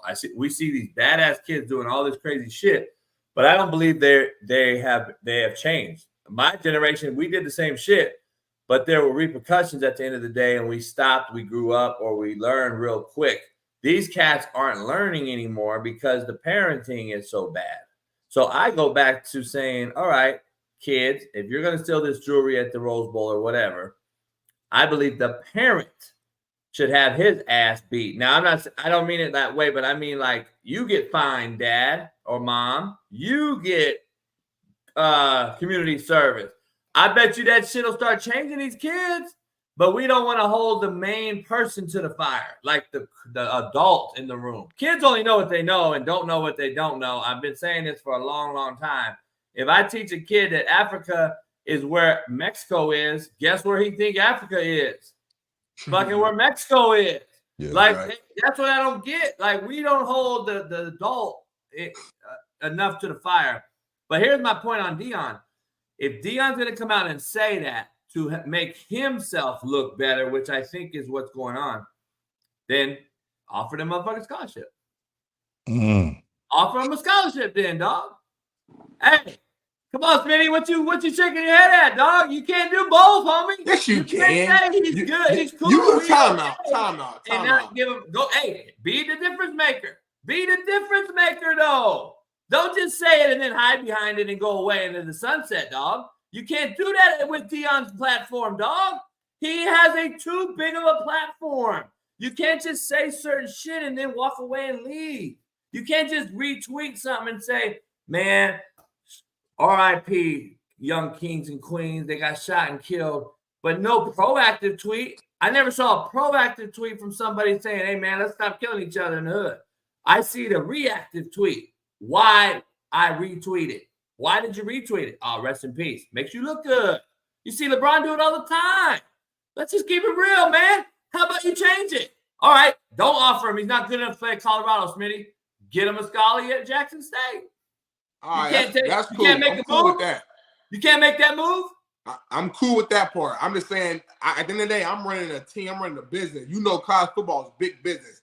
I'm not just giving scholarships. Just be like, if I'm not recruiting this motherfucker, I'm not recruiting them. So these were UCLA recruits, to my understanding. These are not Colorado recruits. So they weren't recruiting at all. Just they weren't recruiting. No, I'm trying to win games here, and I got a certain list. But I do agree with you the last part. If you want to help get a Jackson State or something like that, cool. I'm cool with that. Hold on, I'm good with that part. Time out, though. They're not recruits. I think it keeps getting misled. We didn't say they were recruits either. We said they were on a visit. They took a pass and they stole a pass and they got in and finagled their way in. They were not actual UCLA recruits. UCLA is not offering them. So I want to be clear. They're not offering these dudes. They got in there, finagled their way, and they went and did their dirt. So they planned that shit. And it was crazy because everybody was talking about it's the hood and it's LA and it's the Swans in Pasadena and all. I heard everything. It's some cats from the desert that drove their ass 2 hours. See what I'm saying? Again, we always judge, but the truth came out. So they were not recruits. They were not unsupervised. I've seen all the different tweets and shit. They were just some kids that played high school football that did some dumb shit. So that's what it was. So, like, to me, that even puts my point even further. I'm definitely not about to give no scholarship. Well, I agree. I agree with that. But what my point is, though, my point of that is do something. It's easy to say some shit when it's not your issue or your kid. It's easy to say that shit. Do something is my point. But why do I got to do, like, they asked me a question because my players were affected. I gave my answer. Why do I got to, like, change the world now? Like, it's like, it's okay to have an opinion about something. If somebody asks or a response to something, someone asks you a question, and you ain't got to go all the way in. I have an opinion about a lot of shit, but I can only control certain shit. I'm not going to, you know, I don't like the homeless population out here in LA. That don't mean right now, today, I'm about to go just fucking start a nonprofit. Maybe down the road I do, but I got a lot of shit going on. I got other priorities that right now for my life are above that. But I can still speak out against that or speak out against things. Like, you ain't gotta go all. I'm sure you don't go all in on every single thing that you care about and think about. You don't even have time to do that. But you know why I commend you? Because you don't bring it up. You don't talk about it. He is. He is. But he's a head coach. You get it? He's in an interview. The media person probably said, hey, Coach Prime, we found that they found the kids who stole your stuff. What's your reaction? All right, ask me. I'm Prime. Ask me. Coach JB, Coach Prime. They found the kids who stole all your jewelry post game. What is your reaction? I think these kids need to be dealt with. I think they stole someone else's shit. Their parents should be dealt with. These kids should face the music and get what's coming to them. And they actually did do the crime. Life's about choices. We made them. Now they need to learn the circumstance and have repercussions for those choices so they don't do it when they get to Colorado in 3 years if they ever make it. Instead, we say, hey, don't vilify these kids. Everyone makes mistakes. You know what that tells me? You're just allowing all this shit. Everyone can do it. Like, no, dog, put your foot down. You're Deion Sanders, a huge voice in the business. Like, that is what needs to happen. These kids should go to juvie, learn that you can't steal other people's shit, and get your ass beat maybe in juvie, which happens to folks. So, we just give them a pass, homie. So guess what happens next? They walk into T. Rich's house one evening and try to break in. T. Rich, unfortunately, has to put them down. Now, guess what? Now we're talking black on black crime because guess what? We didn't nip it in the bud, homie. We allow it instead of coach it. That's what's happening in the hood every fucking day. Mike drop that shit. Yeah, that's why I see both sides of it, man. Because we had a situation this weekend at the game, and the players, they all the players know each other. They all play together at some point, right? And they friends outside of football. And when they go on the register and stuff like that, and the kids are going back and forth, and it kind of sparked because the coaches kind of was doing it at first, like trying to show. And the coaches are friends; they know each other. But one of the coaches used to coach at the place that we was playing, and so he was in his head and all this other stuff. But the boys are going back and forth. How they do the little. But the coach was in the middle of the pile saying that we hood kids, we from the hood. I'm like, hold on. My son stay in Trustville. He and if y'all know what Trustville is, that ain't nowhere near the hood. Like he don't know what that is. And like if you that's see like Michael Irvin came out about his son rapping. Yeah, and if you see this video, man, I got a video of TJ, man, and people are like, man, that dude can go viral for how he was acting. Like my son was over there like what the have a good game, y'all. What is this? Like this, everybody else going back and forth, and it's like, bro, we all friends. Like, I know, we for the play, but it's like, can we wasting energy? Like my son just over there like, all right. And it ain't about being hard. It ain't always about being hard. And I think we're failing our kids in this system to think that we're glorifying the hood as in that's somewhere going to get us millions of dollars of what sit there and say, oh, I'm from the hood. Oh, somebody's fit to give you some money for being from the hood. Or they fit to glorify that to be like, oh, he a hood baby. No, bro, like, because when you get outside of the hood, if we make it out of there, they don't give a damn where you from.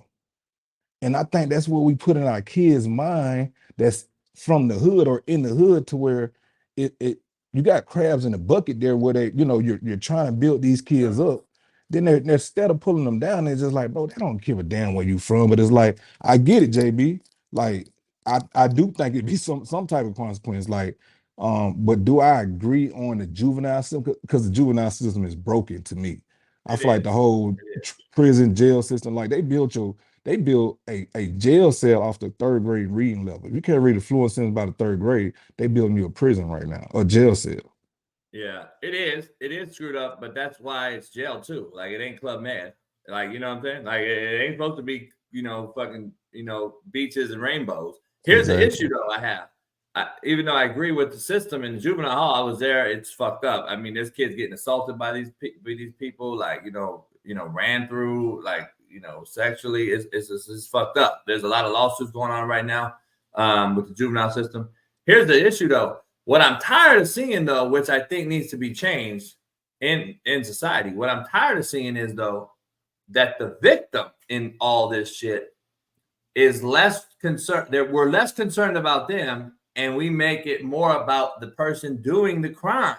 We feel more sorry for the person doing the crime than the actual victim that had their shit taken or one of their kids' lives taken or ran. We care about Jalen Carter more than the life he took.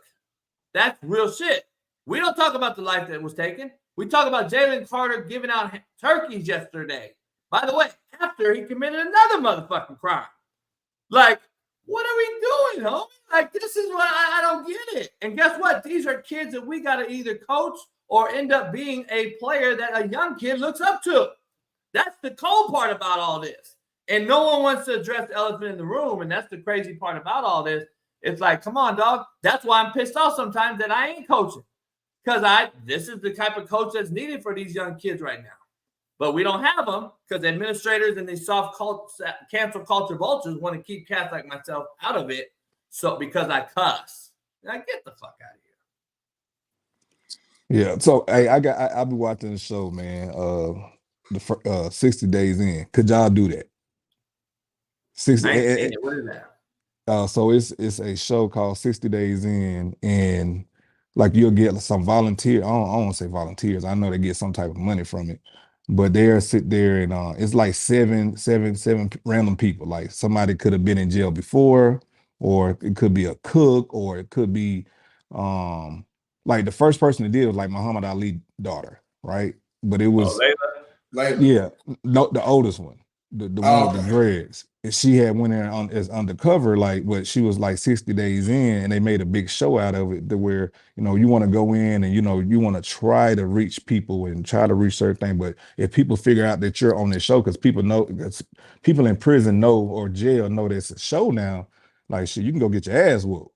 But my thing is, like, it's a lot of guys that go in there that was in prison or fed for like 15, 14 years, then you'll get a psychologist to go in there, or you'll get somebody that used to be on drugs that, you know, that got off drugs and go back in there. And just like, for me, I don't see myself doing it. Like, I can't do it. I can help from outside. I can come do some programs inside, but to be in there, like, to have like all your rights taken away from you, you know, and they be complaining like, well, they don't give us proper treatment or they don't give us proper help and all this other stuff. But they're like, bro, you in jail. Like, you not fit to get all this stuff that you got outside. You ain't that in a Holiday Inn. You ain't at a damn. But it's like, for me, for these guys that's been there, been in there for about 14 years and go back and say that I want to try to reach out and help out and this and that for 60 more days, like, that's a problem for me. I ain't going back in that month. If I'm getting out, I'm going far away from there. Like, I was looking at the show last night. It was a truck driver, and you know, he spent 14 years in the Fed, and he was trying to help these kids out and stuff. But like, I get it, bro. You know, you want to reach and help out, but it don't take me no damn 60 days to be in no jail cell to try to reach out to folks. Damn that. I can reach a different way. I couldn't do it. I could spend 30 minutes in there. Somebody in the chat said that the guy on that show committed suicide from the first year. Wow. See, that stuff like that, like, man, oh, I'm sorry to hear that, man, because those people go in there, like, and some of them tap out like first day. Like, they'll be driving in the car and they'll be thinking about their freedom and stuff. They'll be like, hold on, I can't do it. Or you'd be like, some guys being there like, oh, I'm gonna finish this. I'm hard and this and that. And being there for 2 days and be like, man, I can't do this, bro. Like, that's not me. I'm not about that life. But that's crazy that man committed suicide, man. Cause bro, that could have did it too. Like, that's crazy. I don't know. That's the different. I saw I don't know. I was just talking to somebody last night. Somebody did a show at my house. They came to my house and filmed me and did a show. Former USC quarterback, one of them. And we were talking about that the other day. Like, the same thing with this island stuff. When we got all these people talking about the male and the female are equal now, and everybody wants to give them credit.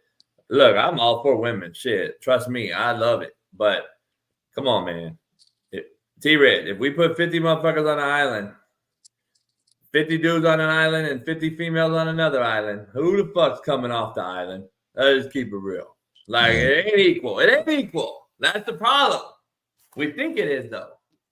Man, they better stop playing, man. And listen, they're gonna be coming over to our island like, can you help me get the pineapple off the tree? Can you help me get the avocado? Man, they better stop playing, man. And listen, women can't. I can't do what a woman do. Far as creating a lot of shit. Like, I can't organizing, emotional support. I think women are better planners than us in my overall. Like, men, like, we're just physically more dominant. That just is what it is. We're just naturally stronger, bigger. So anything physical that needs to be done, hang some up, bring some down, carry some, fight some, kill some, anything physical, that's on the men's side. But I will say, on the mental side, they got us in some areas. In some areas, but in some areas they got us. Keeping it real. A lot of areas, bro. Like anytime I do a business or do go into something, you know, I'm fit to go put some money into, I gotta have the female mind of the thinking, the being, you know, organized, the being logical about certain stuff, to not just be thinking off of emotion, because you know, men, like, all right, go ahead, you can go ahead and get this money and you're gonna make the money for me. We ain't gonna worry about, you know, everything and the details, the small stuff, counting every penny. Shit. You put your woman on that, she gonna count every dime. She's gonna be on time. She's gonna be organized. She's gonna, you know, if it's leaving your household, bro. We think like, okay, we can go put some money in here. It's gonna come right back. Man, we don't know what's been lost. We don't know where it's going. Shoot, man, that's Your woman why. gonna be like, okay, hold on, before you put the money in there, why are you doing it? What's the return on investment? Can we trust this? Like the wife gonna have you thinking like, damn, okay, hold on, let me. So yeah, that's what I'm telling JB. He need to find him a woman and get in a serious relationship. He ain't gotta get married, but at least get in a serious relationship with somebody. At least have a main chick, like a main woman to have by his side. But he don't want to do it. He want to just stay single and get his butt ate and then have them leave the next morning. That's it. So I don't know. Hey, I'm just trying to say, it's crazy. It's crazy out here, man. I'm just telling you, like, I don't want to. Caught you off guard with that. Hey, I got something for Smitty though. I wasn't gonna do it this early in the show, but I ain't gonna do it. I don't want to do it with T-Red. I don't want to do it T-Red. I want to get T-Red before he gets out of here, though. I want to get this take on because I don't know if you knew this. Kardashian was the man of the year. Kim Kardashian is the man of the year. I just want to throw that out there. You're talking about mental. Come on.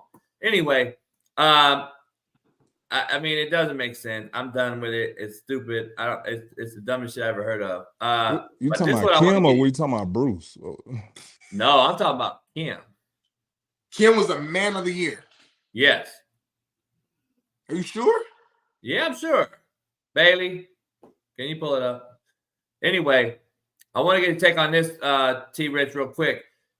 Arch Manning and the whole Mannings have said that we ain't going nowhere.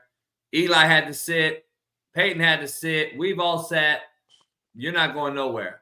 That's old school. I love it. From the legendary grandpa or uncle or whatever he is saying that. He's like, you ain't going nowhere. Sit your ass right here. You're in good hands with Sark. What you think about that? Do you think he eventually will enter the portal, or is he an old school? Is he from such an old school family that he just knows he got to stay? I think I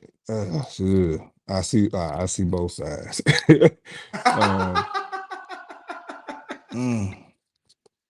Because you're like fucking. You'd be like telling my son, "Hey man, we got to play."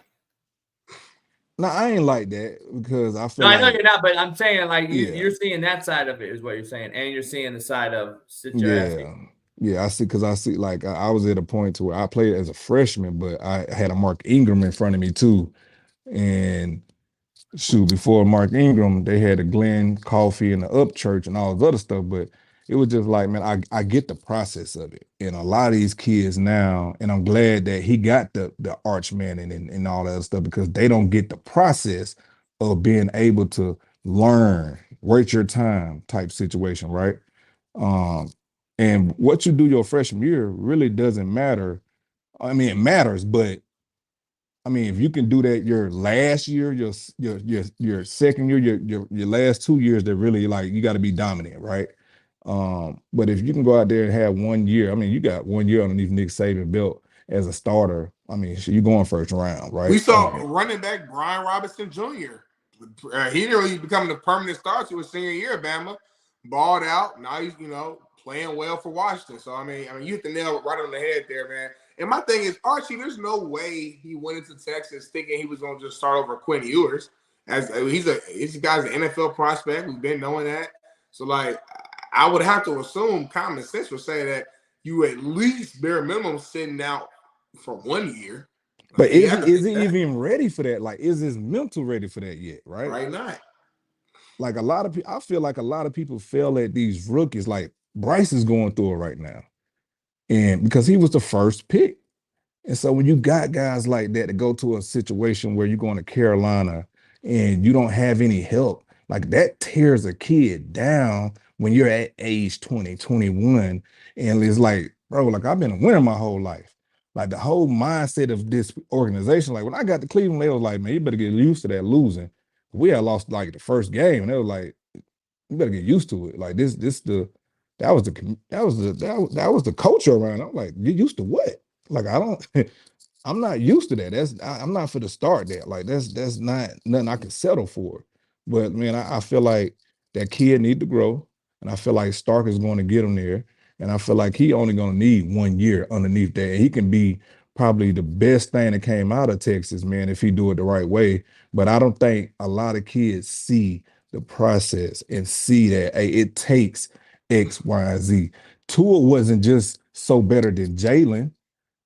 And the situation that came apart with them to where the next year it happened to Tua, to where Jalen had to come in and fill in, like that whole situation. I was proud. I was happy that Jalen ain't transferred when he, that year that he should have transferred, or they say he should have, because he came in and saved the game against Georgia and all this other stuff. But just like the year before, Tua did.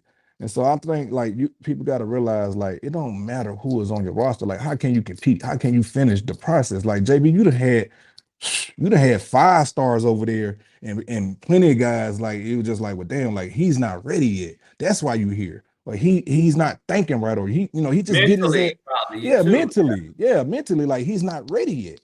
Like, some people need them extra years, or need that, need the JBs, or need the Archmen and the grandfather and stuff, the Peytons and the uncles and stuff, because mentally they're not there.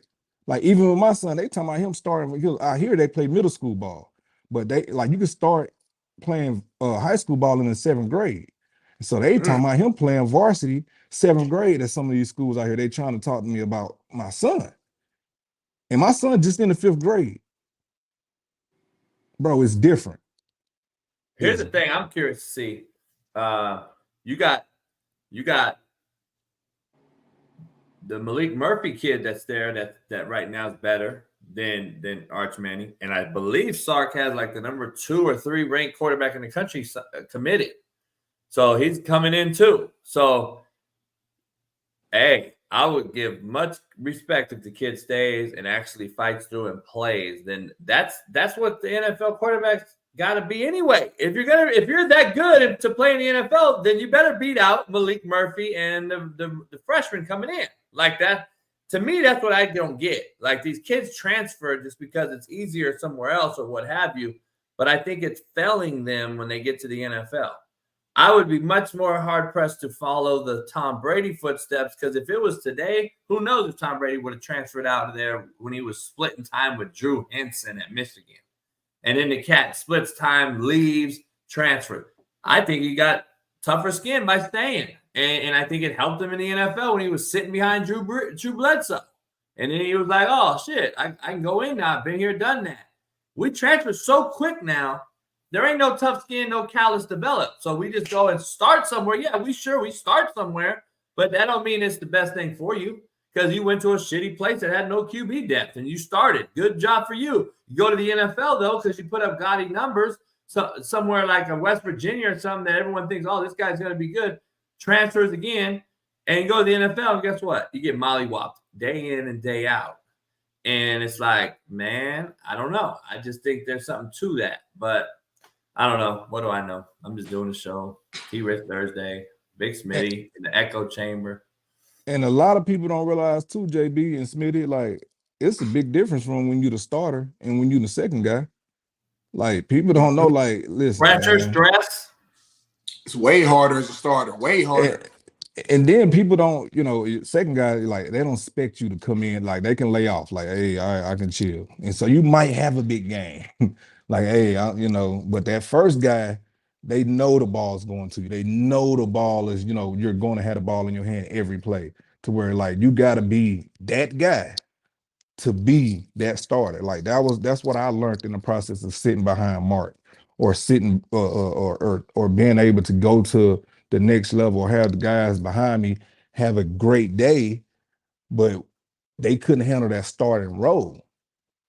And it was just like, you got to see it from what you got to be there. You know what I'm saying? You got to see it, man. Like, y'all get it because y'all have been there before, but fans don't get it. They think, just because you have a little success that you're that guy. It's a different process of being that guy when you're sitting there talking about I'm a starter and everybody knows who the ball's going to. And it's just like, if you're the backup and you're going in for only, 20, 30 plays or something, you fresh for 30 plays. Like, you're not tired. You're just coming in 30 plays, the best version of T. Rich for every single rep. When you're the starter, let's be real. You start, you out there 50, 60, 70 plays, it ain't gonna always be your best rep. You gotta dig deeper. You gotta, there's other factors that goes into it. So that's a good point. Obviously with Arch Manning, he's a quarterback, so they're not likely to be rotating. So the quarterback's the one position that is tough because it's like it's only one quarterback on the field typically. You know what I'm saying? Very rarely do you ever rotate quarterbacks. It's very rare. So it's like if he gets to like his junior year and it ain't looking so hot, then it's like you might have to consider trying somewhere else. But I would say right now it's way too early. It's your freshman season. You weren't supposed to start this year anyway. You know what I'm saying? So, and your last name is Manning, bro. You're going to get an opportunity. Like, just off politics alone, they're going to at least give you a chance. You know what I'm saying? So I say stick it out. You're at Texas. Great coach. Program's headed in the right direction. Like you said, T. Rich, if he played this thing the right way, he could go down as one of those all-time Texas greats. You know what I'm saying? So be patient. And even on speaking on JB's situation, right? Like this is where it comes to affect us in there. Like where the Nick Sabans has been, so successful. Like he's been in a situation. He's had Jalen, Tua, Mac on the same team. Like, how do you go through that process of having all these first rounders or the Judys and all these other guys or the me and the Marks or the Julios and, with all this different talent? Like, how do you share the time or how do you make these guys go out here and compete every day, and sit there and say that, well, I ain't going to transfer.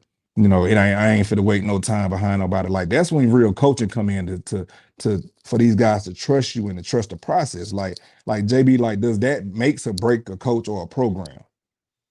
Yeah, I mean, this is the thing why I think they keep me out because I got the temperature of the kid across the landscape of America. They don't want that. They don't want me to have that temperature of the kid because they know the kid won't transfer.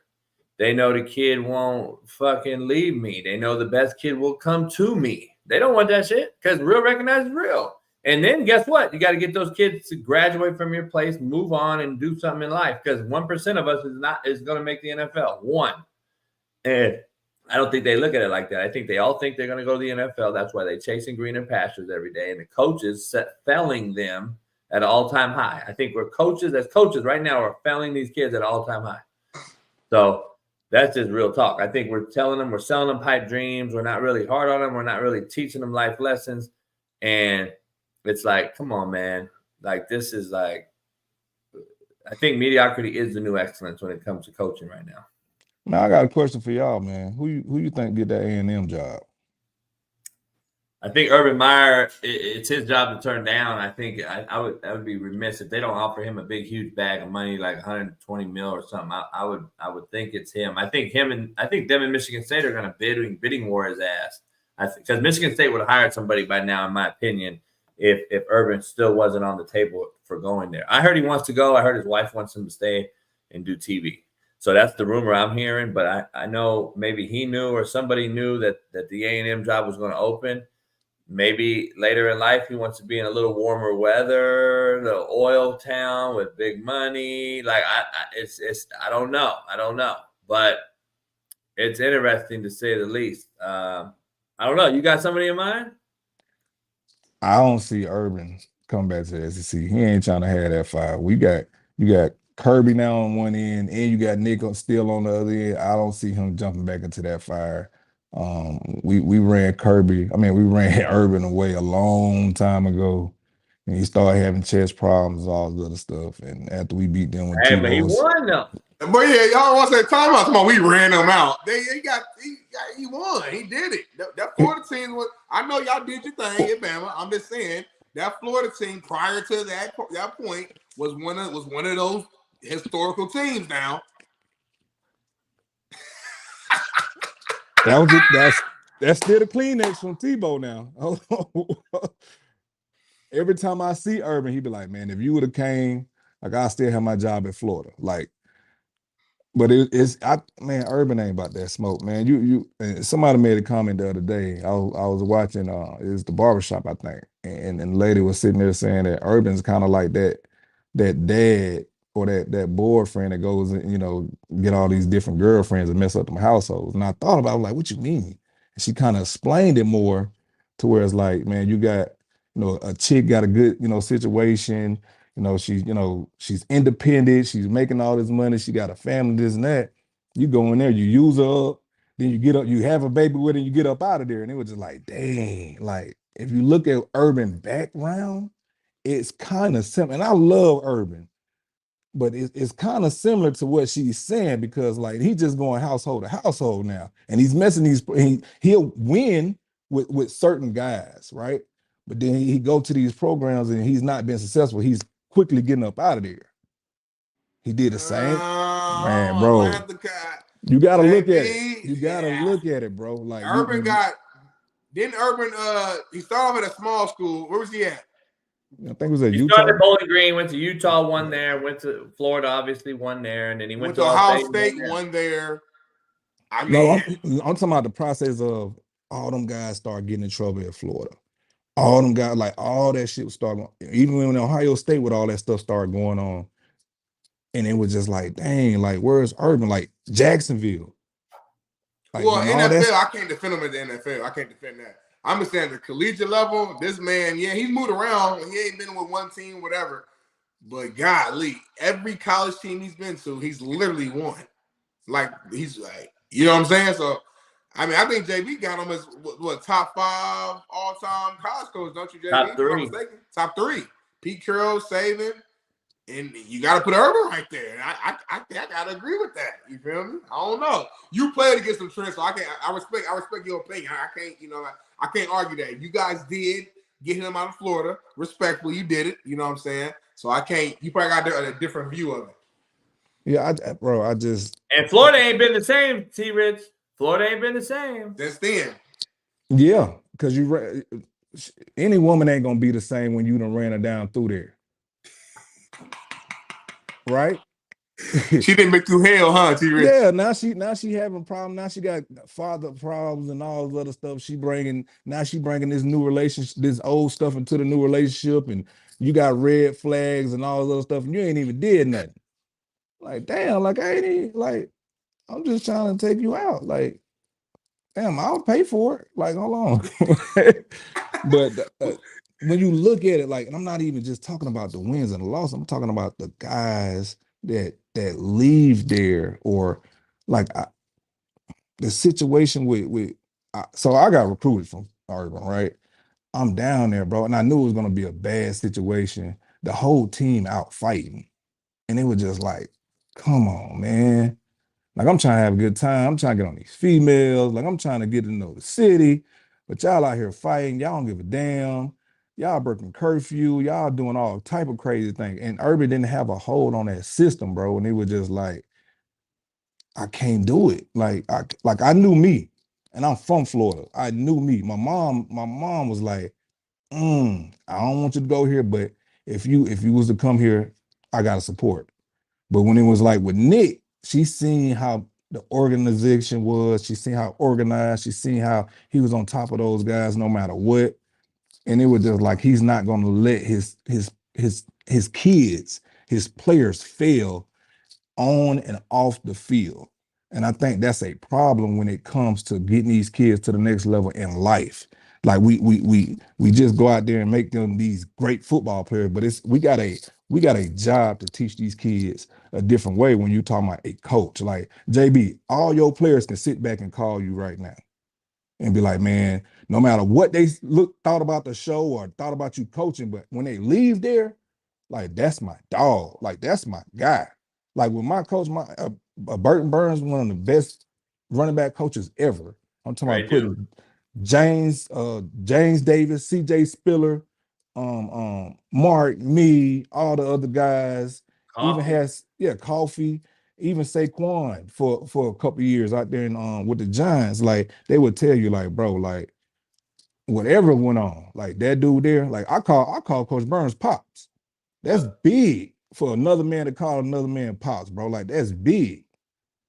Like, but you don't see that like no more. Like, you don't see that. And I feel like that's what Urban is feeling like. Because even watching an SEC story, or even the Aaron Hernandez story, like and it was just like, bro, like I know some kids you can't help, some stuff you can't do, but it's just like, come on, man, like He you has could have had a did. lot of those. Yeah, and it's like even with the Chris Leak situation on the Florida story, man, I feel like they try to make that dude the villain, bro. And I didn't like how they did Chris Leak on that Florida, SEC thing that they did. I didn't watch it, man. I haven't watched that thing. I need to maybe watch it. I just refused because I heard it was just so phony.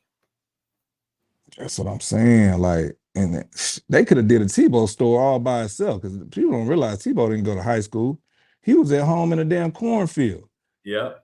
You know what I'm saying? Like that's a different story with all you got guys on there like just it's just different, man. You had to see it, bro. I don't want to spoil it for you, man, but it's JB, you see it, you'll see what I'm talking about. Like, come on, man. Like, I know all this, it got to be more to the story. Nah, I know. It's gonna be interesting to say the least. I might have to watch it, dog. I might have to watch it. I know, but I'll end it with this. And before you get out of here, this is the thing: when you have big time players, and let's just be real, most of your big time 5-star talent are shitbirds. Period. I don't know too many great character dudes who were just ballers. Most of those good character dudes were our GPA enhancers and just good character kids that, just want to be on a team and, But the real motherfuckers are the shitbirds, and you got to manage them motherfuckers. And you got to get the number one shitbird to do right. So all the rest of the motherfuckers follow that one motherfucker. And then you coaching, dog. Now you life teaching some shit. So, like, I learned that from Bill Parcells. He's like, if you can't get T.O. to the yard and do right, then I'm failing because everyone else is going to nobody else will follow. If they follow that shitbird, then we got something going. And that's what Bill Parcells started saying that shit with his best player. Like, his best players are going to be headaches. They're going to be headaches to the head coach. You got to figure it out. And I've never known, T-Rich, a team of, no offense to the churchgoers, but church-going group of cats that are just, yes, sir, no, sir, I'm pretty much sure they get their ass whooped every night. Well, you got to have some riders. You got to have some dogs. You need about 8 of them, right? You need about especially when you're talking about college, you need about 8 of some of them. You got to come get out the bed. Some of them you got to sit there like, bro, why are you back there smoking? Like at least. Like JB coach. We used to have a guy, right? I ain't gonna say no name. We used to have a guy. We used to do our little walk around in the morning before the game. He'd be out there in some Debos hitting a cigarette. They'd be like, come on, bro. Like, what are you doing? Hey. Come on. But you got to have a couple of black and miles. In the locker room. 40 ounces before the game, before kickoff. He drinking a 40. We had players the night before the game in the away hotel, whatever, would break out, curfew, go hit the weed night before every game. Go out there and ball out, though. You got to have a few of those. Like, I think each position should have at least one. And the coach will let them know, too. Hey, so we drug testing next week, so just letting you know. Hell yeah. Hey, I used to get shitbirds that wanted to be part of the program, and I used to flip it on them cold because I knew they were shitty, and I was like, I couldn't deny them by law, so I was like, oh, coach, I said, all right, cool. You gonna come? I can't deny you. You're gonna try out. All right. But listen, we at 4 a.m. tomorrow. We piss test at 4, and then we go straight to the weights at 5. Okay. You'll never see that motherfucker again. He ain't showing up. That motherfucker ain't showing up. Shit.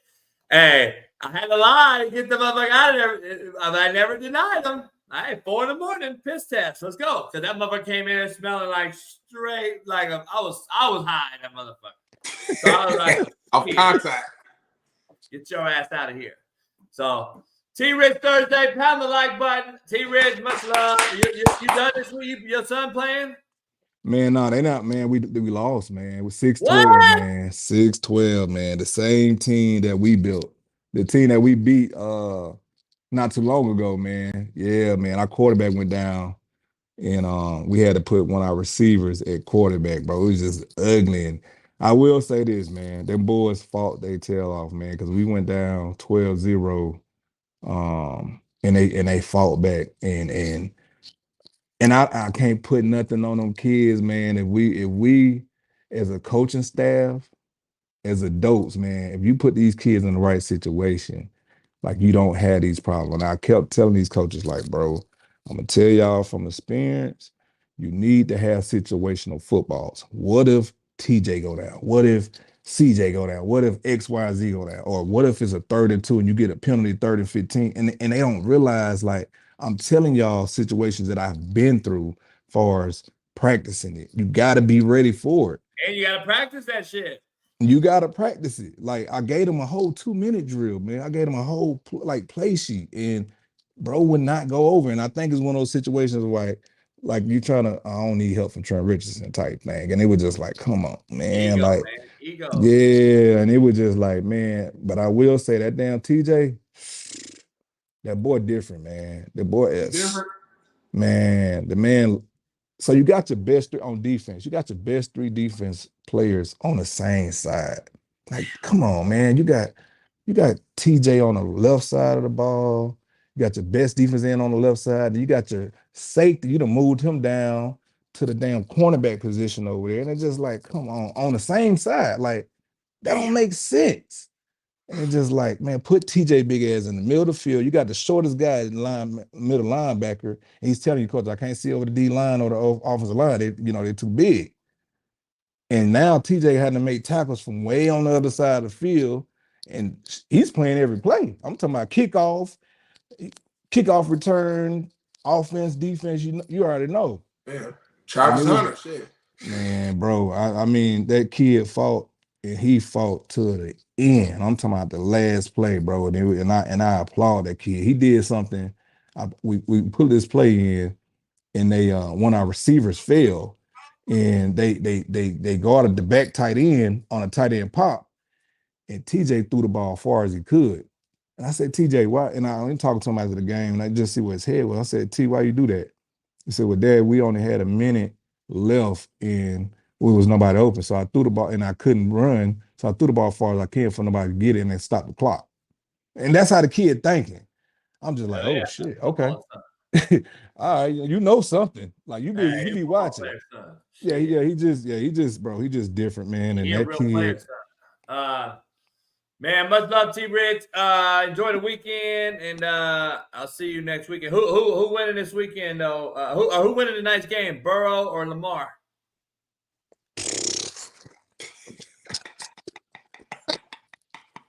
Come on, JB. Oh man. Are you taking Lamar too? No, I'm not gonna take Lamar this time. I'm gonna go with Burrow, man, and I'm gonna say Burrow because he got more SEC bias. That's why you SEC bias. No. I'm gonna say Burrow got more weapons on that offensive side. Big Smitty, Ray says he on my side on the race. He on my side. Yeah, he got 5-4 though. T Rich, you going against a 7-3 Raiders team that's hungry. He on my side, Smitty. I think that loss to Cleveland kind of showed like, hey, bro, like we got to do something. Like we got to add something else to the puzzle. Like Lamar can't do everything by us, so he can't be the rushing and the passing attack every time. Like they're going to key. Like you're going to have a key, but I don't think I don't think if it goes score to score. The Texans just beat the Bengals. The Texans. So listen. I don't think the Bengals defense is strong enough that they're trying to go, score for score. Like if that's happening, I feel like Baltimore get it.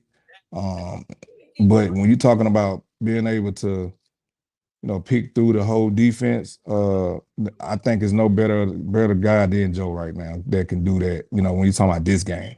And I will say this, to leave off with TJ and them, they're not out of nationals. They still got nationals, but they're out of regular season. Like this Sunday would be Super Bowl Sunday for us, man. It's first time and since he was 5 years old, I ain't been in the Super Bowl, man. Bro. I ain't want to talk to nobody all weekend. I had to. You know what though? It might be a blessing in disguise, TJ. I think it's very important for young kids to learn how to lose. It's very important. When you win your whole life, when you first time you lose, if you don't lose till college, you ain't gonna know how to handle it. So I think I was a sore loser growing up. I hate losing to this day, honestly. But when I was a kid, it was really bad. I had to learn how to lose and learn how to accept it, but learn from it. So I think big picture, it'd be a blessing in disguise. But I know right now you ain't trying to hear none of that. No, I'm with you, bro, because I recorded every bit of it. I recorded everything. I recorded, the kids' faces, and because I want to show them at the end of the year we do the banquet, like, hey, this is how that feel. Or when we go play for nationals in a couple weeks, like, don't have this feeling again.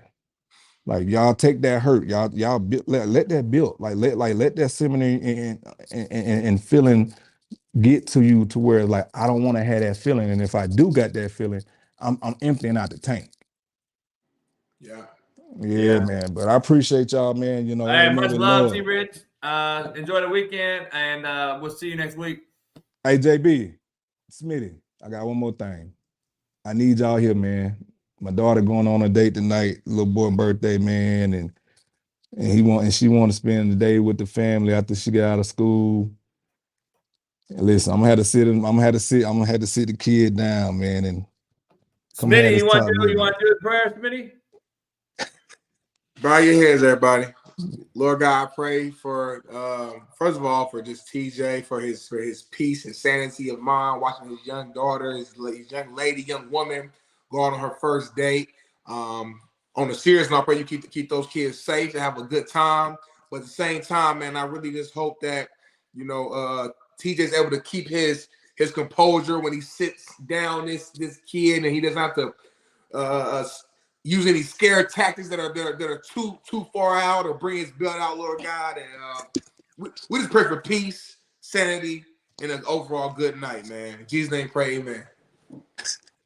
Hey.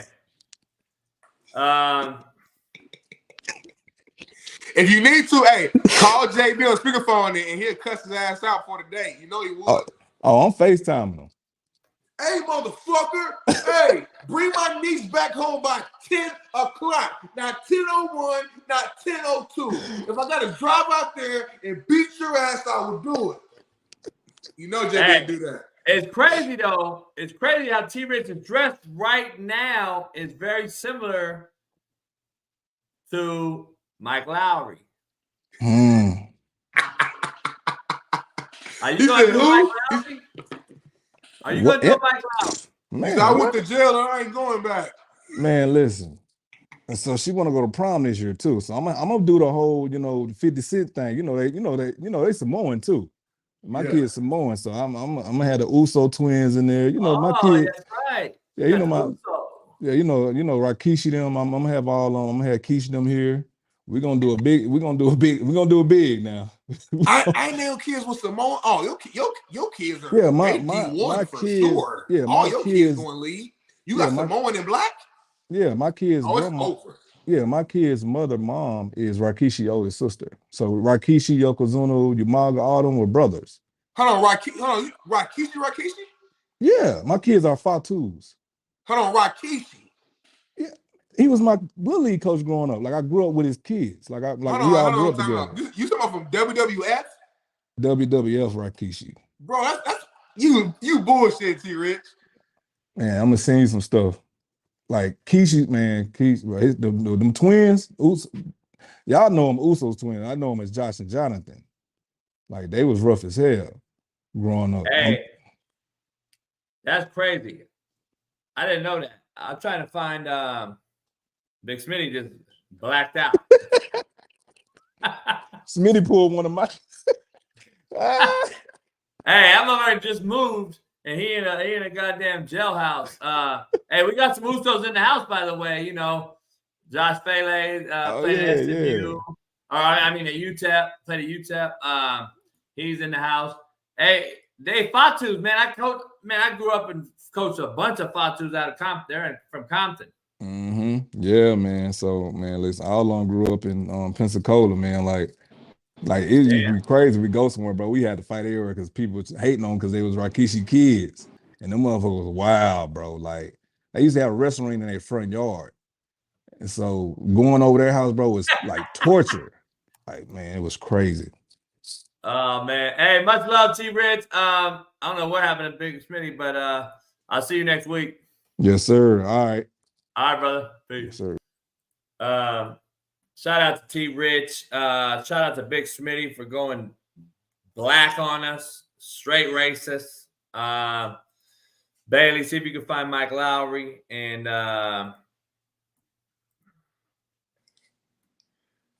somebody called me. That's what happened. I don't know. I'm not used to doing my phone. Somebody fucking Spectrum called me about the Wi-Fi. I got a technician coming on today. Knock on wood. Hopefully, he can figure the shit out and get the Wi-Fi going. So they called me. I tried to hang up, but I don't know what happened. He said, Rakishi, that's crazy. Bro, I grew up watching wrestling. I'm a big wrestling fan. So I saw that. I'm like, damn, that's crazy. His kid wants to lead. Let me see here. Let me get this figured out. The morning black, bro. Like that's like hitting the lotto.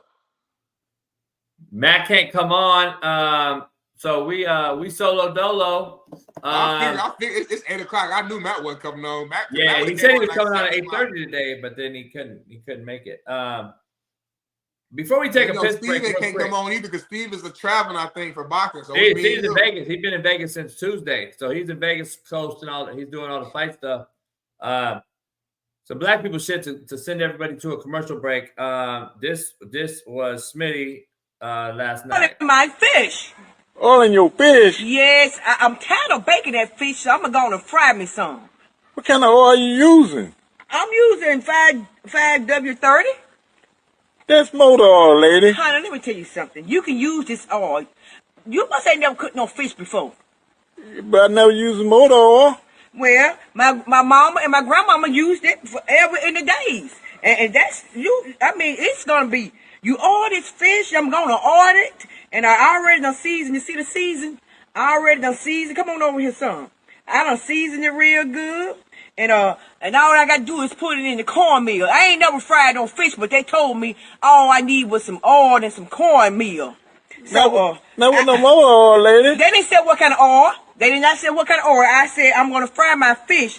And they were like, well, girl, all you need is the oil and cornmeal. They didn't tell me no certain kind of oil I can use. So that means I can use this oil. My mama and my grandma have been doing it forever in the days. Lord, how much? Yeah, so I'm going to go and order it, see how good the oil it look. I'm going to put a little more season on it. And I'm going to go on and fry it and throw it in the cornmeal and put it in the skitty because I already got it oiled up. Because they said you're going to fry fish, you got to oil it. You got to put some oil on it. So that's what I'm doing. I grabbed the cheapest thing. I can find because that oil in there is high. Man, so I got this kind. And I'm going to. She's definitely acting. This ain't real. First of all, black people can throw down. Black people can cook. You know that, JB. You grew up with all black people. You know that. We throw down. So the fact that we wouldn't know how to fry some fish, that's cap. I smell cap. He said, I've been in jail and I ain't going back. Yeah, we can't find the video probably because we can't. How old are you? He said, brother, you look 30. You look 30. By the way, they said Will got ran through by Dwayne. I saw that Jada Pinkett I heard another interview. She was saying that it's crazy and that they're gonna follow legal suit or some shit, against dudes. Ain't that his best friend that said it? Yeah. Well, no, the guy who said it was like I think former. Was he like a security? I thought it said bodyguard or security or. Nah, but him and Will been tight for 40 years. Oh, okay. Yeah, I didn't know all that. I knew he worked for him. I didn't know they were that tight for that long. So apparently they ain't tight no more. Shit. I mean, you ain't saying that about your best friend. I gotta take a piss because I got some shit to show you. I gotta take a piss. I'm gonna get some coffee. We got last 55 minutes together, and we're gonna break down tonight's game. Might pull up some film. Yep, let's do it. I gotta check my phone anyway. See, I gotta get this Wi-Fi set up, so I gotta see what's going on anyway.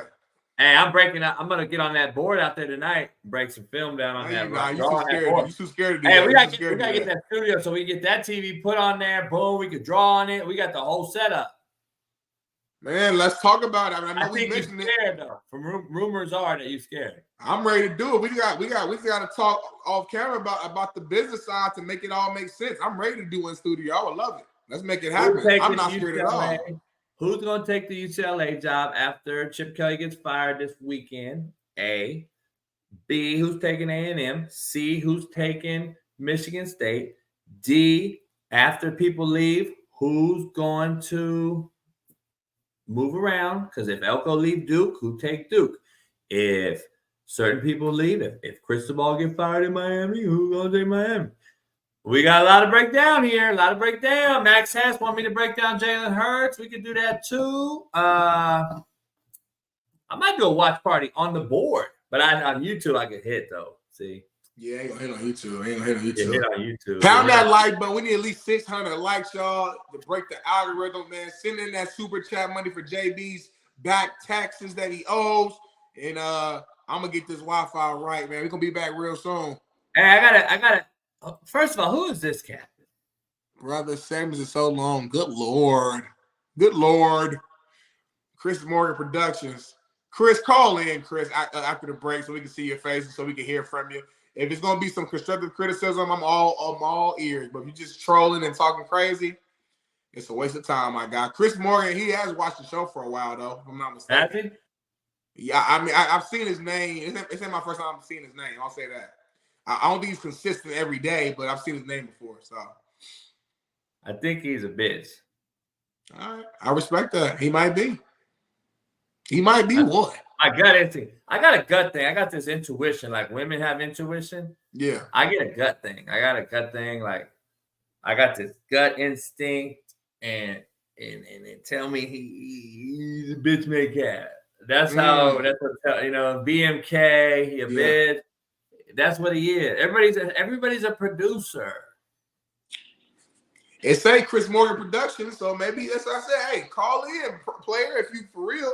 I don't mind. Listen, I like criticism. That's how you get better. But the difference between criticism and talking shit, it's a fine line.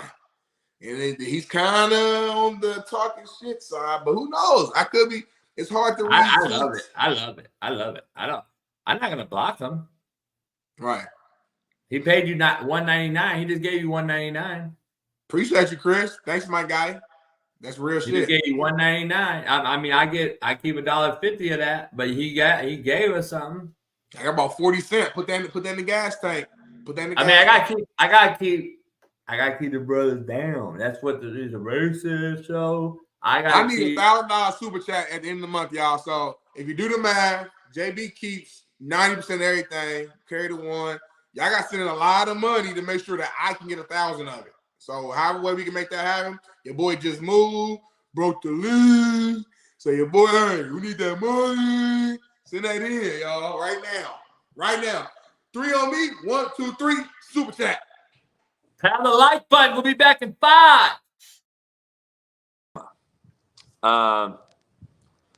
Who are you putting in the playoffs if this scenario comes out like this? Because in all fairness, Louisville still can have a good shot at beating Florida State, I think, in the final for the ACC.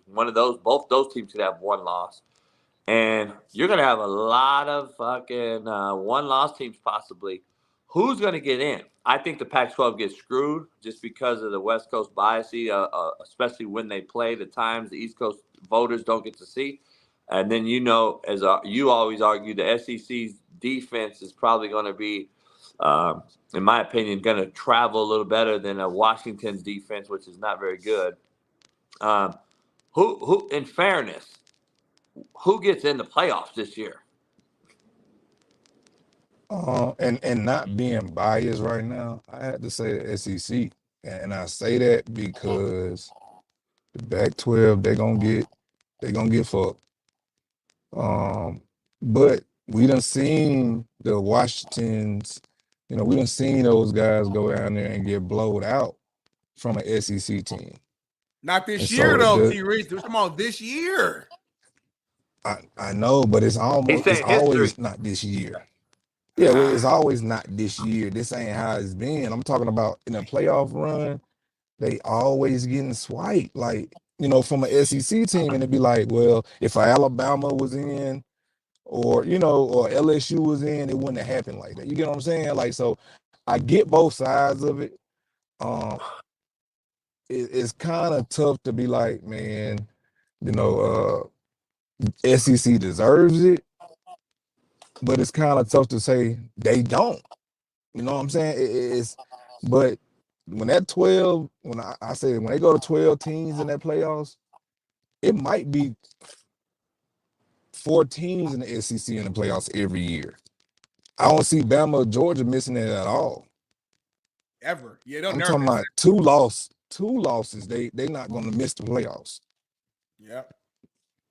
That's true. Let's be real. We always talk about players sitting out, players getting hurt, players not finishing the season. When the bubble went down, I think Lakers was like a top 3 seed. So Lakers were definitely one of the best teams in the league. So we had a chance. But to give an older Lakers team who deals with injuries with our star players, LeBron and AD, you give them 2.5 months, 3 months of just rest and recovery in the middle of the NBA season. And then you come back and say, hey, just all you got to do is play basketball right here at this one court every single day. You can't go nowhere, no distractions, go. I understand not seeing your family can be tough. I get that from a mental standpoint. But I can also say this. Not seeing your family could also be a plus. I played college football, and during the entirety of the summer, during camp, doing all that shit, I ain't seen my fucking family. I ain't seen them until the first home game, and then my mom would come to the game. But all that time as you're working and building up, I don't see no fucking family. And I was able to lock in. It's me and my teammates. That's it. Me, my teammates, and football. That's it. I'm watching film. I'm eating food. I'm going on the football field. Repeat every single day. And that's how you build calluses. So my point to bring up is when you put a veteran team in a situation like the bubble, that's a much easier adaptable situation compared to some of these younger teams with 23-year-olds, 22-year-olds. They still in the streets. They still want to go out and party and have fun. Back in the building. Let's get it cracking. Chris Morgan wants to donate to Smitty. Drop your Venmo, Smitty, when he gets back. You donated to me. I'm taking all that shit. Don't donate shit to me. I'm taking all that money. I keep them down over here. Racists. All right. Let's see. Oh, shit. Lane train to UCLA. Nah, I don't see it. You don't leave the SEC for the Pac-12. He's already been there. Done that. Don't see it. But UCLA needs somebody like with some swag. I'll tell you that much. They need somebody with some swag. I know that. Chris Morgan, send me that bread, bro. Send me that bread. I need $1,000 in totality. I'm not saying you got to send $1,000, but if you could put a good chunk into that, that'd be beneficial to the Big Smitty Furniture Fund, so the echo can get away. I can get my Wi-Fi turned on. I can help my first month of rent and take my wife on a date because she's been grinding. So I need all this stuff. I got a lot going on, man. I'm a black man. You know what I'm saying? I just, just hey, whatever you can donate, bro. I appreciate you, Chris. Hey, you got the red on. I got the blue on. What that mean? Send that money in here. I'll take all that shit. Hey, y'all, JB, but y'all don't know. He really rich, though. I've been to his house. He rich. Don't let him fool you, y'all. He got a big, beautiful home. Beautiful home. Fucking movie theater, cigar lounge. He got another dog on the way. It cost him a couple $1,000. Beautiful backyard. He getting a swimming pool installed this summer. Big ass hot tub. He got reindeer on the path driving up to his house outside. Types of reindeer and shit. Red nose, Rudolph. This dude, hey, he living good, y'all. Blitzberg says, stop begging. Blitzberg, send me some money, Blitzberg, $5.99. Appreciate your support. Hey, T-Rich should send me all the pictures. For real? I did not know Rikishi was his family. Bro, his baby, I just texted him to you.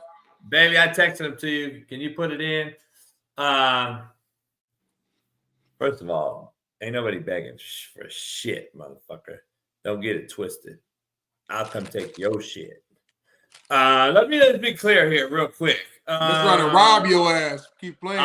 Yeah, I'll rob a motherfucker. I got something to say, ladies out there. All the ladies out there, I need you to listen.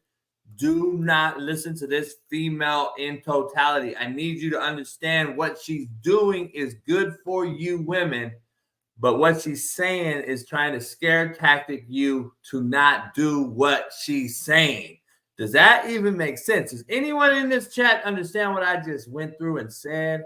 Because this is a critical requirement for me to come over to my house and spend time with me. This is a requirement, as we all know in this show. We all know what I like. So, having said that, don't listen to the end of what she's saying about dying and all that. Just listen to the process of her going about what she's doing, all right? In Pettiford, he's kind of curious. Everybody's kind of curious. I got your attention. Pound the like first. Pound the like button. 1, 3 on me. 1, 2, 3. Pound the like. Now we should have 600 likes. Catch back up because we only had 200. And now let me show you this video that is very, very critical for all the women out there to understand her man's needs. Here we go. The world is very small, you know, like I know not everyone has dairy allergies, but what about the person with a peanut allergy that can die at any moment if they have peanuts? Say they're just eating ass, they're really in there, you know, given an oral colonoscopy, just really up in there, and there's a peanut up there, you know, a loose peanut. Haven't you ever shit out a full peanut? So they get that peanut in their mouth, they die. Are you gonna eat ass with an EpiPen on hand?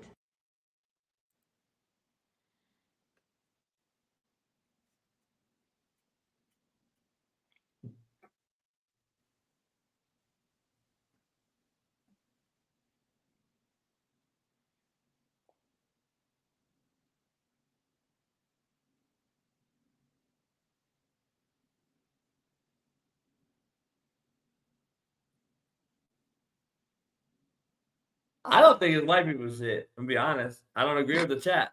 I don't think it's white people shit. I think it's just regular shit. I think she's dramatic. I think she's fucking with all the women out there to not do it. She's scare tacting on you all. Don't buy in. Peanuts ain't gonna kill you. By the way, we're real extreme here. Be honest, okay? If anything comes out of that ass on the licking process, you got to go. You got to get out, and that's just a bad situation. Like corn, you gotta be clean, dog. You know what I mean? How do you clean? I mean, if you know you about to get your ass eaten, like, what's the process? Are you putting bleach down there? Like, yeah, I don't know. Never bleach. all the way bleach. clean. You need bleach to clean your booty? No, I didn't say that. I'm saying you get your ass ate. Like, I feel like that's a different type of clean. Like that's a different type of level. When you shower, bro, you hit every part, of course, duh. But even when you just got fresh out the shower, your ass is still the dirtiest part of your body. Even when it's clean, it's almost like a toilet. Like, you could clean the fuck out of the toilet, you can scrub like a motherfucker, but it's been ashes on that seat, so that seat will never be as clean as, let's say, the fucking wall or the shit. You know what I'm saying? Like, the ass is never all the way clean. You can clean him out. You might not see nothing cool, but it's the ass. When you gotta, it's like a trash can. You can clean a trash can every fucking day, but it's trash in there. So over time, it's a fucking trashy situation. Your ass is meant to hold and to release waste. So you got a woman. You got a beautiful, clean, a woman. I think about a woman, they clean, they smell good, perfume, all that. You taking that beautiful, smell good entity and putting her face in the crack of your nasty, dry, stinky prime rib steak, barbecue baked bean having ass that you didn't shit earlier that day, and her face is in between your cheeks, and you looking back at her, letting her do it. Woo! Shit. The disrespect. I should almost walk off this show right now. I ain't gonna do it. But boy, golly. First of all, great analogy. all wrong. Wrong analogy. Very wrong analogy. I told you how to clean your ass. I told you before. You got to know how to do it. I told you we're not going to get into it. I told you we already talked about that. But I'm not gonna look behind me. She's not gonna bend me over and lick my ass. I'm not gonna allow that. It's a little too feminine. Will Smithy. I'm not gonna do that. I'm not gonna look. Oh, I'm not looking behind. You know what I mean? I'm not doing that. But what? First of all, I'm not just gonna doo and then come lick my ass. No, that's not the situation. Number one. Number two, let's be honest. That girl that you just talked about looking good and pretty and smelling good, the pussy stank like a motherfucker. So those don't get it twisted out here. High and mighty asshole, perfume wearing ass. Your shit still stank. And you can look pretty and smell good out here, but down there it should smell like butternutty. Keep it 100 with yourself. But why you messing with somebody who stink though? In the first place. When do you know they stink? You know, if you mess with the hood, don't be stay out the hood, JB. Stay out the hood. What? Oh, that's wild. Hey, I ain't messing with T-Rich family. Them Samoans, hey, so why Samoans be so big? They so like legs big as hell, their chest wide. They just naturally just big as hell. You put a Samoan with a brother? That's like creating Superman.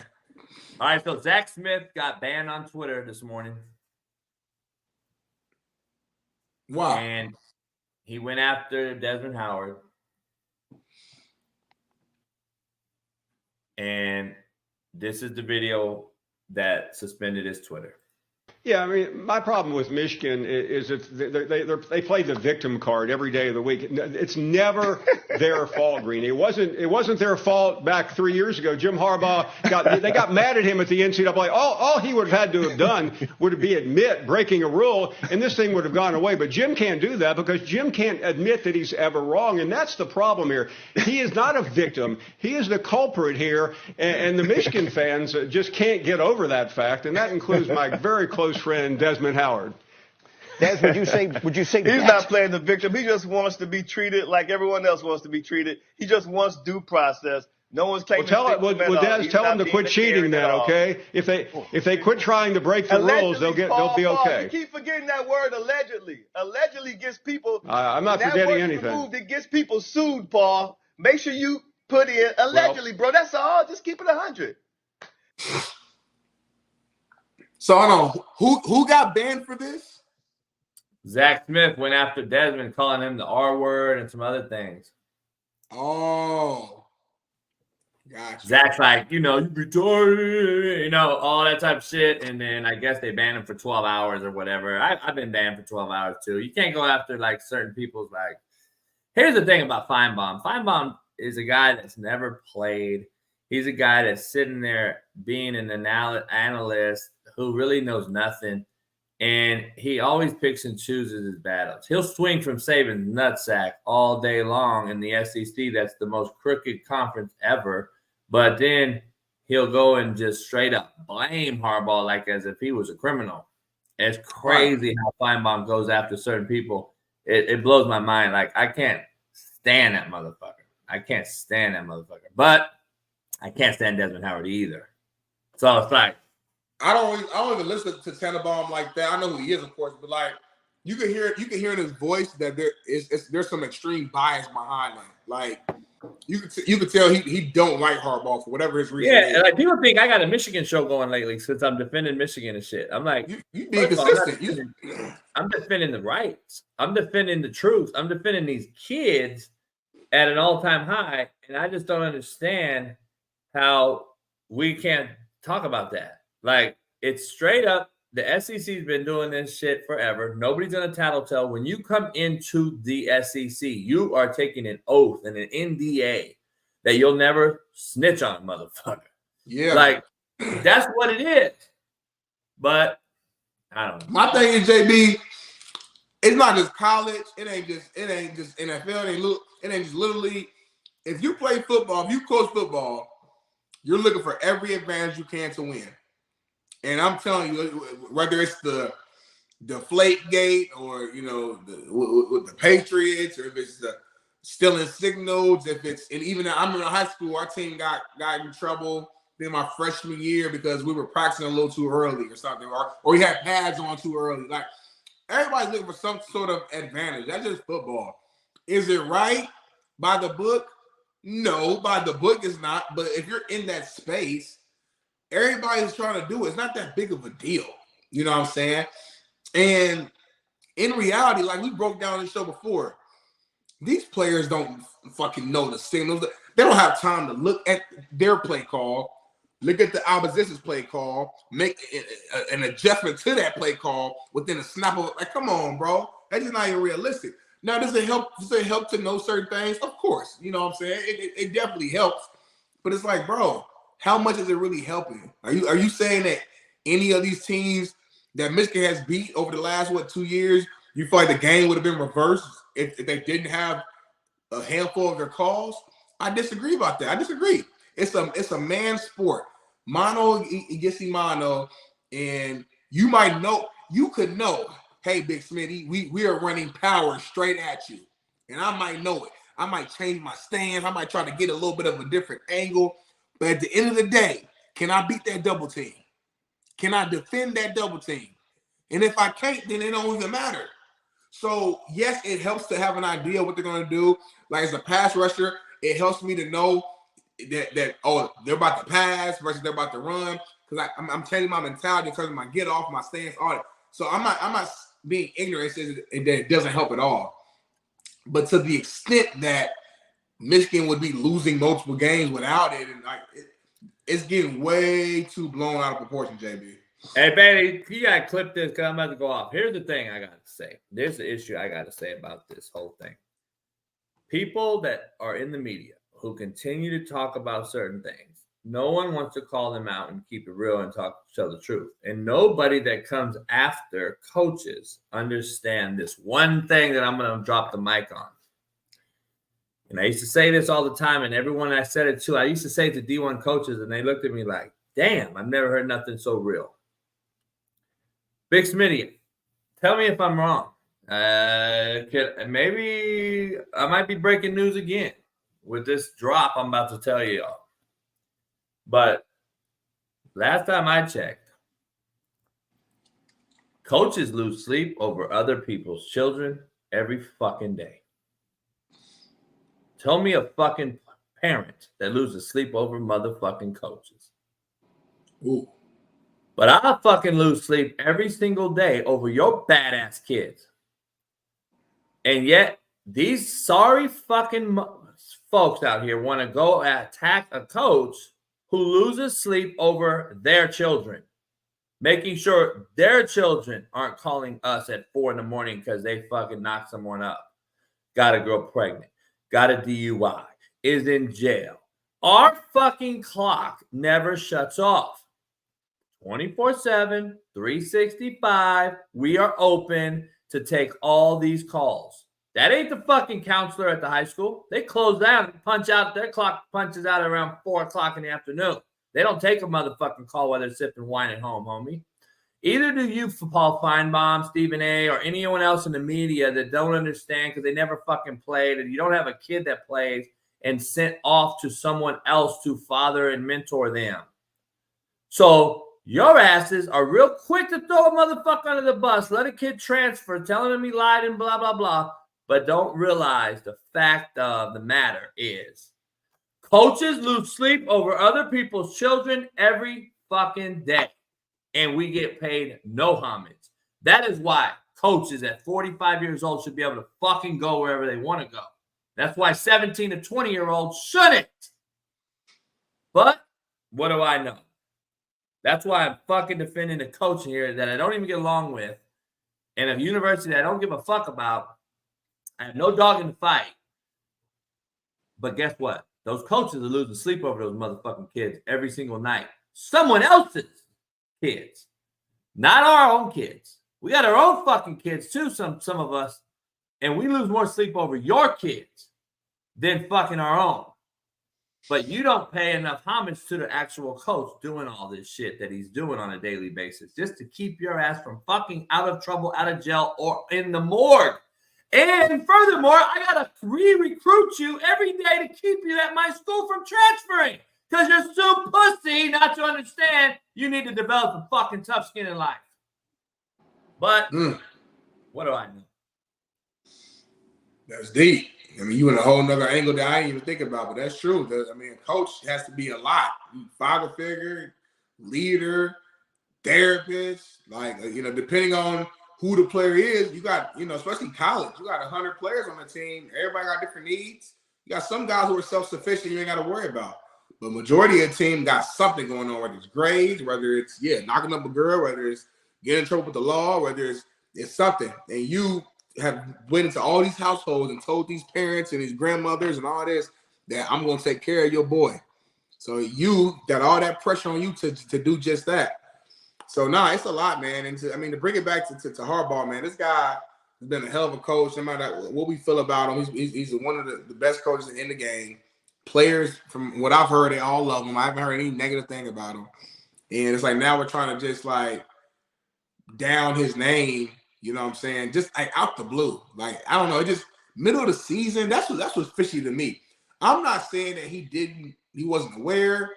I'm not saying he didn't do anything with it. It's just that this has been such just a random move and attack where it's this is calculated, bro. This is whoever generated this is coming from a standpoint of y'all are scared of Michigan. Y'all are scared of Michigan and y'all upset that they might have found some slight advantage, something that you guys probably tried to do as well, but couldn't do it at the level that they did it. And now, since you're pissed off and jealous or whatever the emotion may be, now you're trying to get them all caught up. My question for you, though, JB, is so let's say it comes out they get enough proof to where, Harbaugh did it or Harbaugh knew about it. What do you think the punishment should be? Should it just be these last 3 games and that should be it? Should he be fired? Should if you was running the show, how would you handle this? Here's the thing. You're assuming and accusing a man that comes from a pedigree of coaches. Jack Harbaugh is a legendary coach in his own right. His brother John is a legendary coach in his own right. Won a Super Bowl versus his own brother versus brother in a Super Bowl. You're accusing the whole family of being cheaters, just to keep it 100. Right. So I agree totally with John Harbaugh. This is why John Harbaugh should fucking come out and absolutely defend his brother and his family. So I love that John Harbaugh came out and was like, you fucking going after my daddy and my brother and my fucking self. And we've been nothing about integrity and so on and so forth. So, look, I said it last night on Mo Hassan's show. Bottom line is we've been doing this forever. And Mo even said it. He knows he's like, yeah, coach, we did it. No shit. I laugh at other coaches when I see this shit. I talk to D1 coaches and NFL coaches who laugh at this. They're literally laughing at it. It's only the dudes that want him out of there. So that's all I'm saying. I don't know. It is what it is. I want to get into some we're going to break this game down. We still got about 30 minutes, but I want to get into some NBA stuff. Please do. Please do. It's been spicy. Woo! Golly. Is it $769,000 because of a scuffle. Now, this news has been trending the last 48 hours. I'm sure you guys have seen the fight. If you ain't seen it, go look at it. I don't want to get copyright. But Klay Thompson and Jalen Downs gets into it. They're throwing each other around. The team jump in. Rudy Gobert tries to, I thought, hold Klay back or pull him back. It happened so quick, it's hard to tell what his intentions were. Draymond Green, he's seeing it from his vantage point, immediately storms into the fight, grabs Rudy Gobert and chokes him for, I don't know, at least about 20 seconds at least. You know what I'm saying? And all the suspicions came out, or the fines or whatever. Obviously, Draymond got the, you know, the worst of it. I guess, Jamie, let me ask you first, because you're a guy from the old school who grew up watching the old NBA where stuff like this happened like every game. It was like a regular thing. You know what I'm saying? You're someone who thinks the game now is soft, which I agree has gotten a lot softer. When you saw that fight, when you see these fines and everything, like, did you have a problem with what Draymond Green did? And do you think he deserves the repercussions, the fines, the suspicions that he's receiving? Somebody made a mixtape with that motherfucker. That mixtape of him doing some foul shit is like 20 minutes long. Yeah. He got a resume. He got a resume. Like, he got a resume. He's done it before. I've always came out and called him. I think he's a big old bitch. I always said it. But anyway, I don't like his style. I said it's. I don't know. I'm shocked to 5 games. I really am. I thought it would be 20. Oh, really? I thought it would be 20. I mean, I don't get it. He socked his own player. He's talked shit about his own team. He's gone on, like, how many times has he done? He's kicked folks. I mean, the shit goes on and on. I don't know. I'm not a fan. I never have been. He's not really good. I'm going to be honest with you. He's a facilitator on a team as a 6'10" wingman, or that can't shoot or score. I'm not really a huge fan. But I do think that they also don't win without him. So it's crazy. It's a crazy double conundrum, or whatever you guys call that shit. It's like, he's the glue, but at the same time, he doesn't do much. Like, he calls himself a great. I disagree. I feel like he does a lot, though. He does a lot, but it's like, the fact that you're saying they don't win without him, that tells you that he's that's what I'm saying. Yeah, I get it. It goes both ways. You can't look at Draymond's numbers and understand who he is. He's a defensive player of the year. Yeah, most of what he does on the defensive side. The problem is with his defensive prowess, that he claims he's the best ever at defense. He's not, dude. He's really not very good on defense. No, he's good. No. He's not no best ever, but he of this generation, he's one of the best of this generation. He's not very good. That's a fact, JB. I'm sorry. I can't. I think there were so many cats. He gets cooked now by younger cats. He ain't nowhere near the best defender ever. Sorry. Ron Artest, he's a great defender. Ron Artest was fucking 1,000 times better than this motherfucker. And that's not even close to the best. Pippen was 1,000 times better. Rodman wasn't. Don't even bring up Rodman's name with me. He's not even close. I mean, let's be honest. He's a guy that's hyped up in a soft generation that you can't play defense in. And the truth of the matter is, you cannot play defense anymore in this generation, in this era. And he benefits from it. He is a fucking run around, look like he's busy, and he fools y'all. He fools you with busy activity. That's really what he does. And the busy activity is the heartbeat of their team, period. So, but he fools y'all with the busy activity. I'm going to tell you, he does a lot of shit for nothing. I'm going to be honest.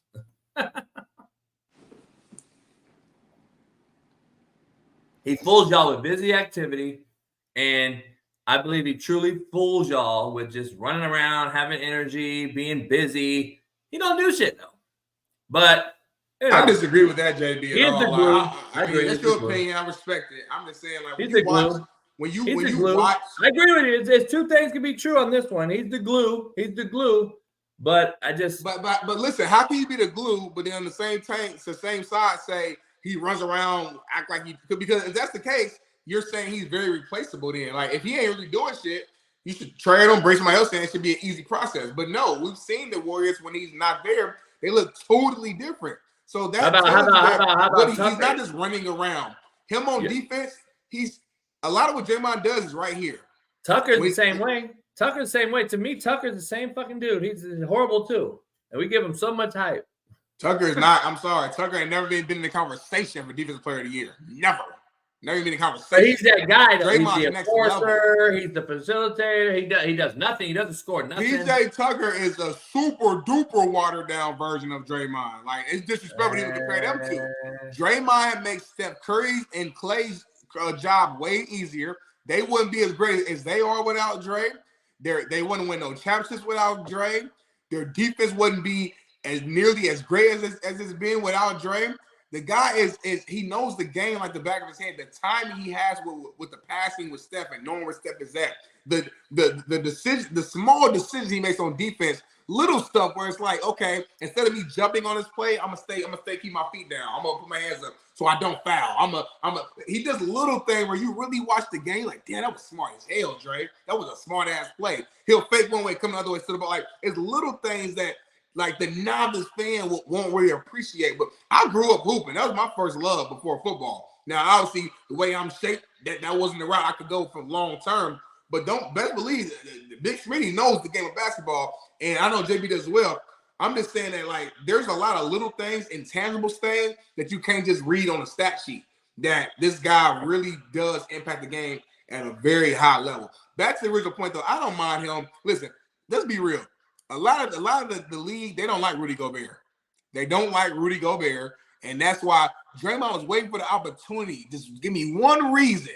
Give me one reason to go choke your ass out, and that's what he did. So, but yeah, that's what it is. I thought it was a bitch move, to say the least, because if you're gonna go after the guy, square up with him. JB, stop. We in the middle of this is a brawl, quick situation. My teammate's in the middle. I see this guy grabbing my teammate. I'm not about to like tap on the shoulder. Hey, Rudy Gobert, turn around. No, I'm trying to protect my teammate right now. Like, come on, JB. That's not a scenario to get square up. That wasn't a square I watched scenario. the film, dog. Don't at me. I watched the film. Have you? The film of the Rudy Gobert fight, the scrum. Yeah, of course. So you're telling me that Rudy Gobert was the guy that went after Clay? No, I said it was Jaden McDaniels, but I'm saying from Draymond's. If you watch the different angles, I seen every angle. Draymond's running down the court. He sees Rudy Gobert putting his hands on Clay. He don't know if he's holding him back. He didn't. Rudy never touched him. I watched it. Rudy never touched him. Rudy never was involved. He did touch Clay. No, he didn't. Rudy wasn't involved in the fight. This cat did a bitch-made move by sucker punch. That's the same as a sucker punch, dog. You grabbed the dude from the back. From the back. You came from around the back and grabbed him from the neck. Now, if you're such a gangster, square up on him. That was JB. He came from the opposite end of the court. Rudy Gobert's back was towards him. It's not like he ran around and purposely got behind him. It was a bang situation. Clay McDaniels is spinning around fighting. Rudy Gobert did put his hands on Clay. I think it was to pull him back and hold him back. But if I'm Draymond Green and my teammates is right there fighting, I'm thinking, I'm seeing red. I'm going. I don't got time to look and see what he's doing. No, I'm getting his ass off. That wasn't no square up situation. That wasn't a situation where it's like, hey, bro, meet me outside after the game and we gonna square. No, this was a boom, boom, boom. My teammates look like he's getting fighting or getting jumped. I don't know what's going on. Let me sprint down here and get the situation fixed. That ain't no square. Come on, JB. You done been too many fights and shit. That wasn't no square. That wasn't a square up scenario. It wasn't a bitch made scenario either, where I'm from.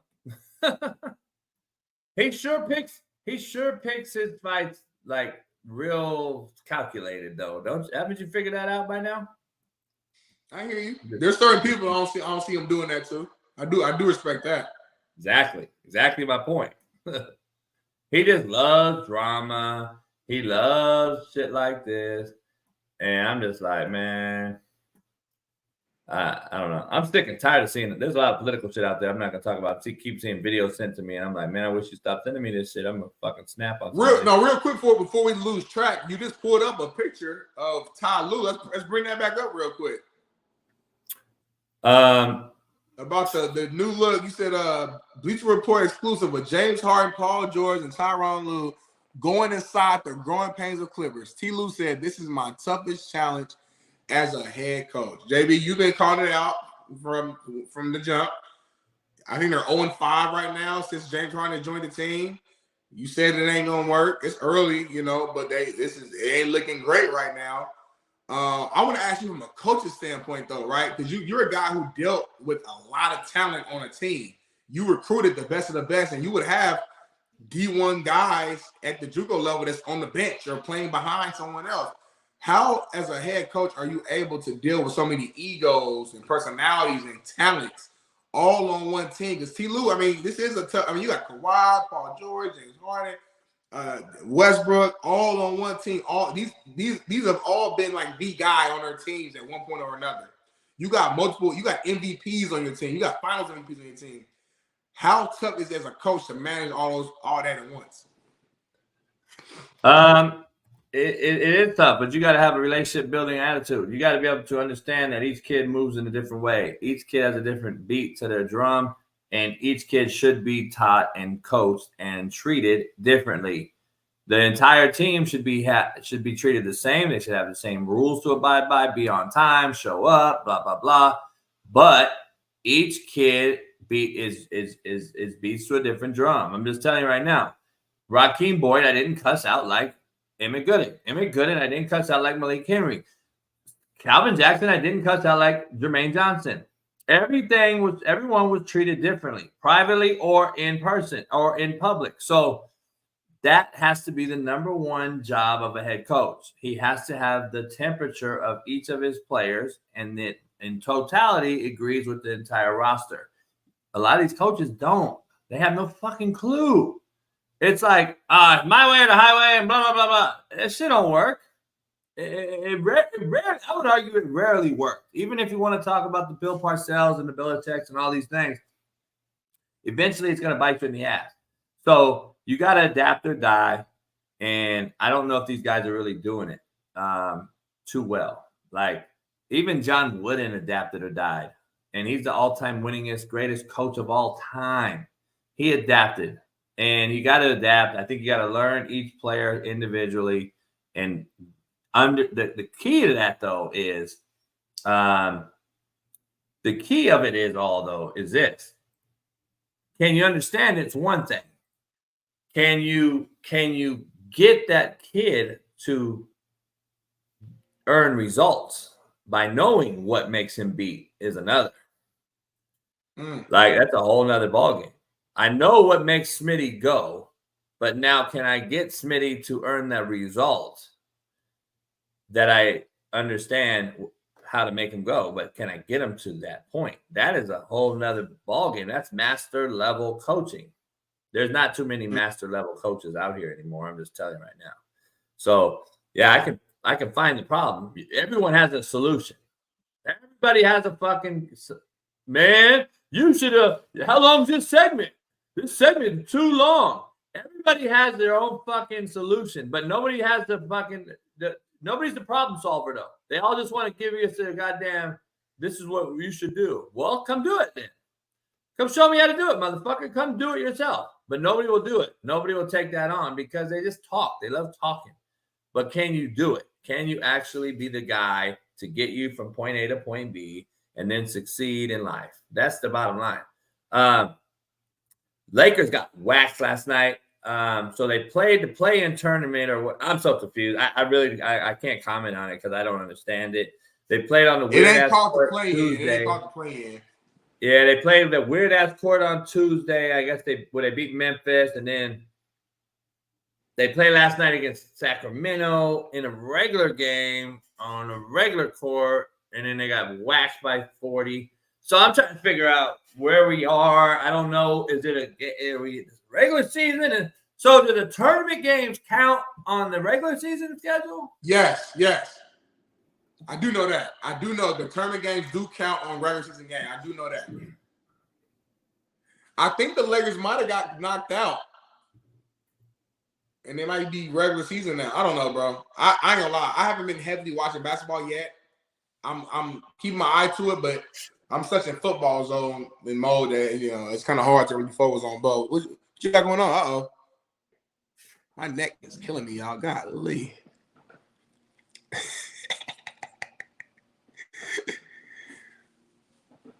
What is this dude doing, y'all? I don't know what I'm doing. This is the thing. This is like, that's that fuck around and found out thing? Yeah. What are we doing? No fucking idea. So let me get it right. So the 10 seed plays the 7. They lose. They're still in it. They can go and now they can play the 9 seed who just lost to the 6 seed. And then now, if they win against the 9, they go back in and can play the 6. And then they can end up being the 7th seed in the NBA playoffs. That's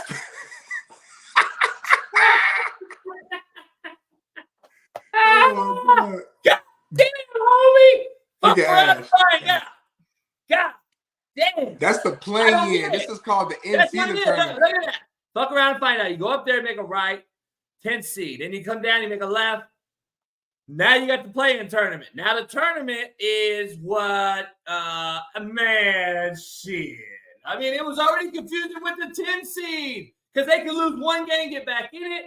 Then they could lose and then the 8 seed win. They become the 6 seed, and then the 6 seed win. They can play the 10 seed who already lost. What? What are we doing? Fuck, homie! Stop giving everybody a motherfucking trophy. That's the play-in tournament. This is the in-season tournament. Come on, JB. It's 2 different tournaments. 2 different tournaments. You okay? Use some water? Fuck, man. Either they don't know, Stop giving don't show. Fucking trophy. I don't care about brothers in the hood. I remember when the trophy went to the winner. I just remember that. It was so good. I remember when 8 seeds got in, fucking they played, and the 8 seed lost. They were out. They lost. And guess what? The 9th and the 10th seed, they were the 9th and the 10th seed. They never got in the playoffs because there was no 9th and 10th seed. So I remember that you played a game to win, and then if you don't win, you're a loser. But now we need losers to be winners because life, Big Smitty, life. We got to have everyone needs a trophy. Everyone should win, Big Smitty. Everyone should win, Big Smitty. We have to let everyone feel what a winner feels like. JB, they're just adding more competition to the season. Whether we like it or not, it might be confusing. I get it. I have to watch the video again to get the full explanation. When it's explained, it makes sense. I just got to go back and listen to it again. They're trying to bring in more competitiveness during the regular season. It's a long season. It gets drawn out. They're bringing more excitement early in the year during football season. And that's it. There it is. Klay Thompson got fine. They got a little baby fine compared to what Draymond got. Look at this jersey. Ripped up. You know what I mean? So I hear you, JB. I hear you. But what can you do? I don't understand, Smitty. I really don't get when you talk about all this shit. So basically, you're making excuses without making excuses for why we have extra teams in there. But my only thing to you is, how about you just win? That's what we fucking played for, right? That's what you get paid millions of dollars for, right? Just win. How about that? But if you don't win, you lose. You're a loser. If you don't win, you lose. So how about you just win? Because winners fuck prom queens, losers don't. And we have created a life where everyone gets a shot at the IG model and the prom queen now. You could take my analogy for what it is, but that's the truth. Wonder why the play-in game has been one of their highest rated games over the last couple seasons because these guys are it's basically an additional playoff game. So as a fan, I don't give a I want to see that. Yeah. I want to see these guys fighting for their NBA lives for that season. It generates more competition. Anytime you can find an incentive-based product makes you perform better. You know what I'm saying? If a motherfucker came to us and said, hey, y'all, we got $1 million on the table if you do X, Y, and Z. We go hard with the show already. But I guarantee me and you both going to go a little harder. We're going to figure out a way to go harder because it's an incentive. Maybe. So, Why you skipping over this shit? Why you skipping over all this shit, man? What I skip over? Stop comparing that shit to what you're saying. These cats aren't broke, homie. These cats don't make fucking $50 an hour. You still want more money, though. Millions of dollars. Okay, let's just talk about the cheap cats, the shitty ones that don't get paid hundreds of millions. They still make millions in the NBA, homie. Millions. And we're making excuses for these motherfuckers to why to have incentive. Is the millions of dollars not incentive enough to already get your family out the hood, buy you a bunch of cars, get you 2 houses, get your fucking kids to better school? Is that not incentive enough? Like, we have to fucking beg millionaire prima donnas to play harder? That shit is blowing my mind, dog. It really is. So when's next? What's next? Playing football? No, JB. Football, you ain't got no choice but to play hard because you'll get your ass hurt. So you ain't got no choice. Basketball a little different. But I don't know. I guess I'm speaking. I understand what you're saying. I'm just speaking from a fan standpoint. As a fan, anything you want to do that's going to elicit more competition at a high level, I'm with it. So from a fan standpoint, now if you want to debate should they have to do it, different conversation. Sure, they shouldn't have to do it, but as a fan, I appreciate the NBA trying to do something to make the overall product better, to motivate the players even more. And I don't care how much money you got. You always want more money.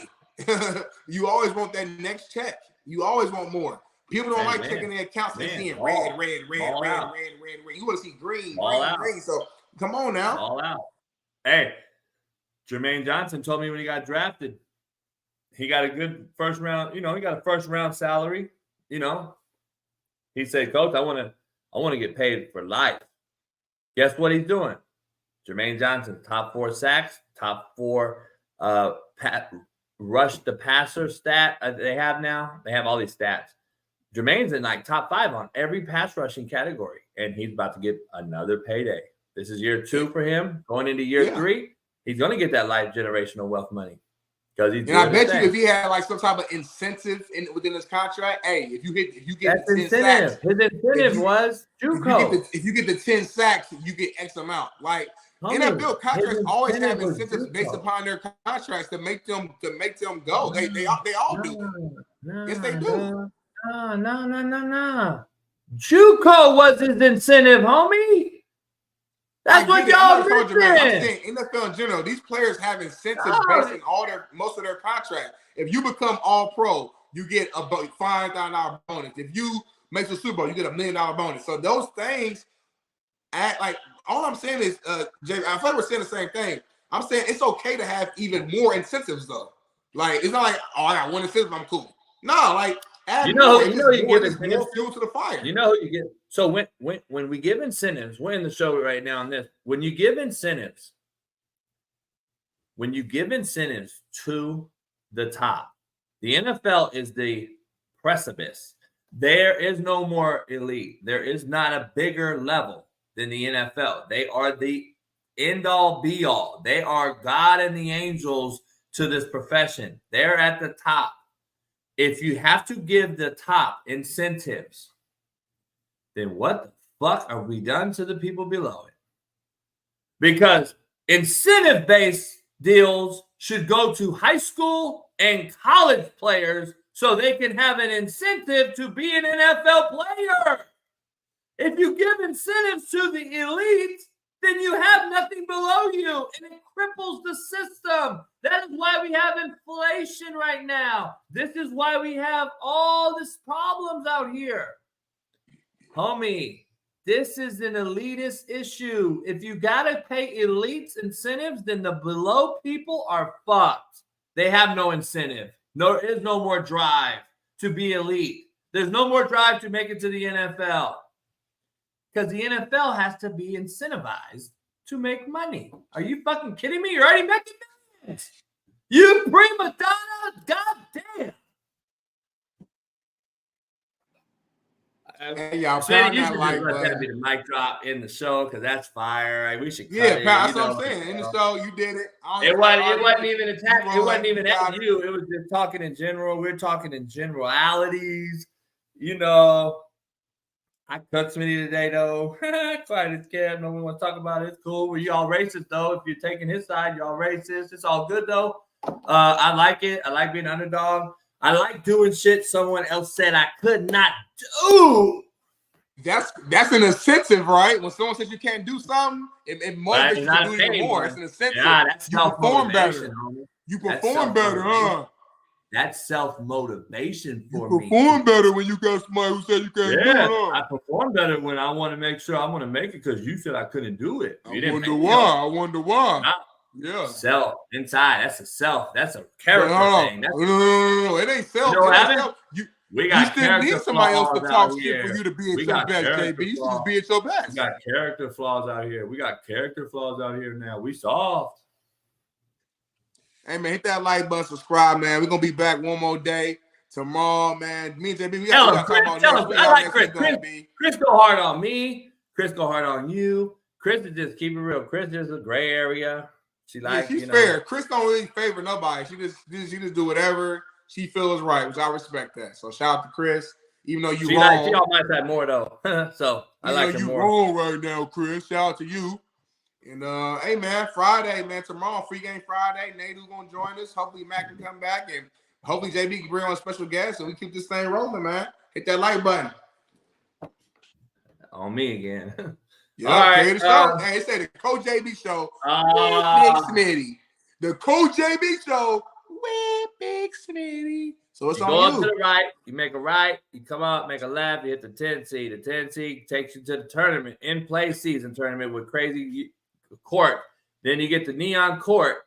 And then if you win on the neon court, you go to the rainbow court. And then you get that court, you're the 7 seed. The 7 seed go back down to the 8 seed. The 8 seed loses. They're still in it, though. They just go to the 9 seed. If the 9 seed then loses, then they're out. So hopefully you follow that. And then the 10 seed just skips, and they just go to the 9 seed now. And then the 9 seed gets in on the playoffs technicality because they beat the Lakers by 1.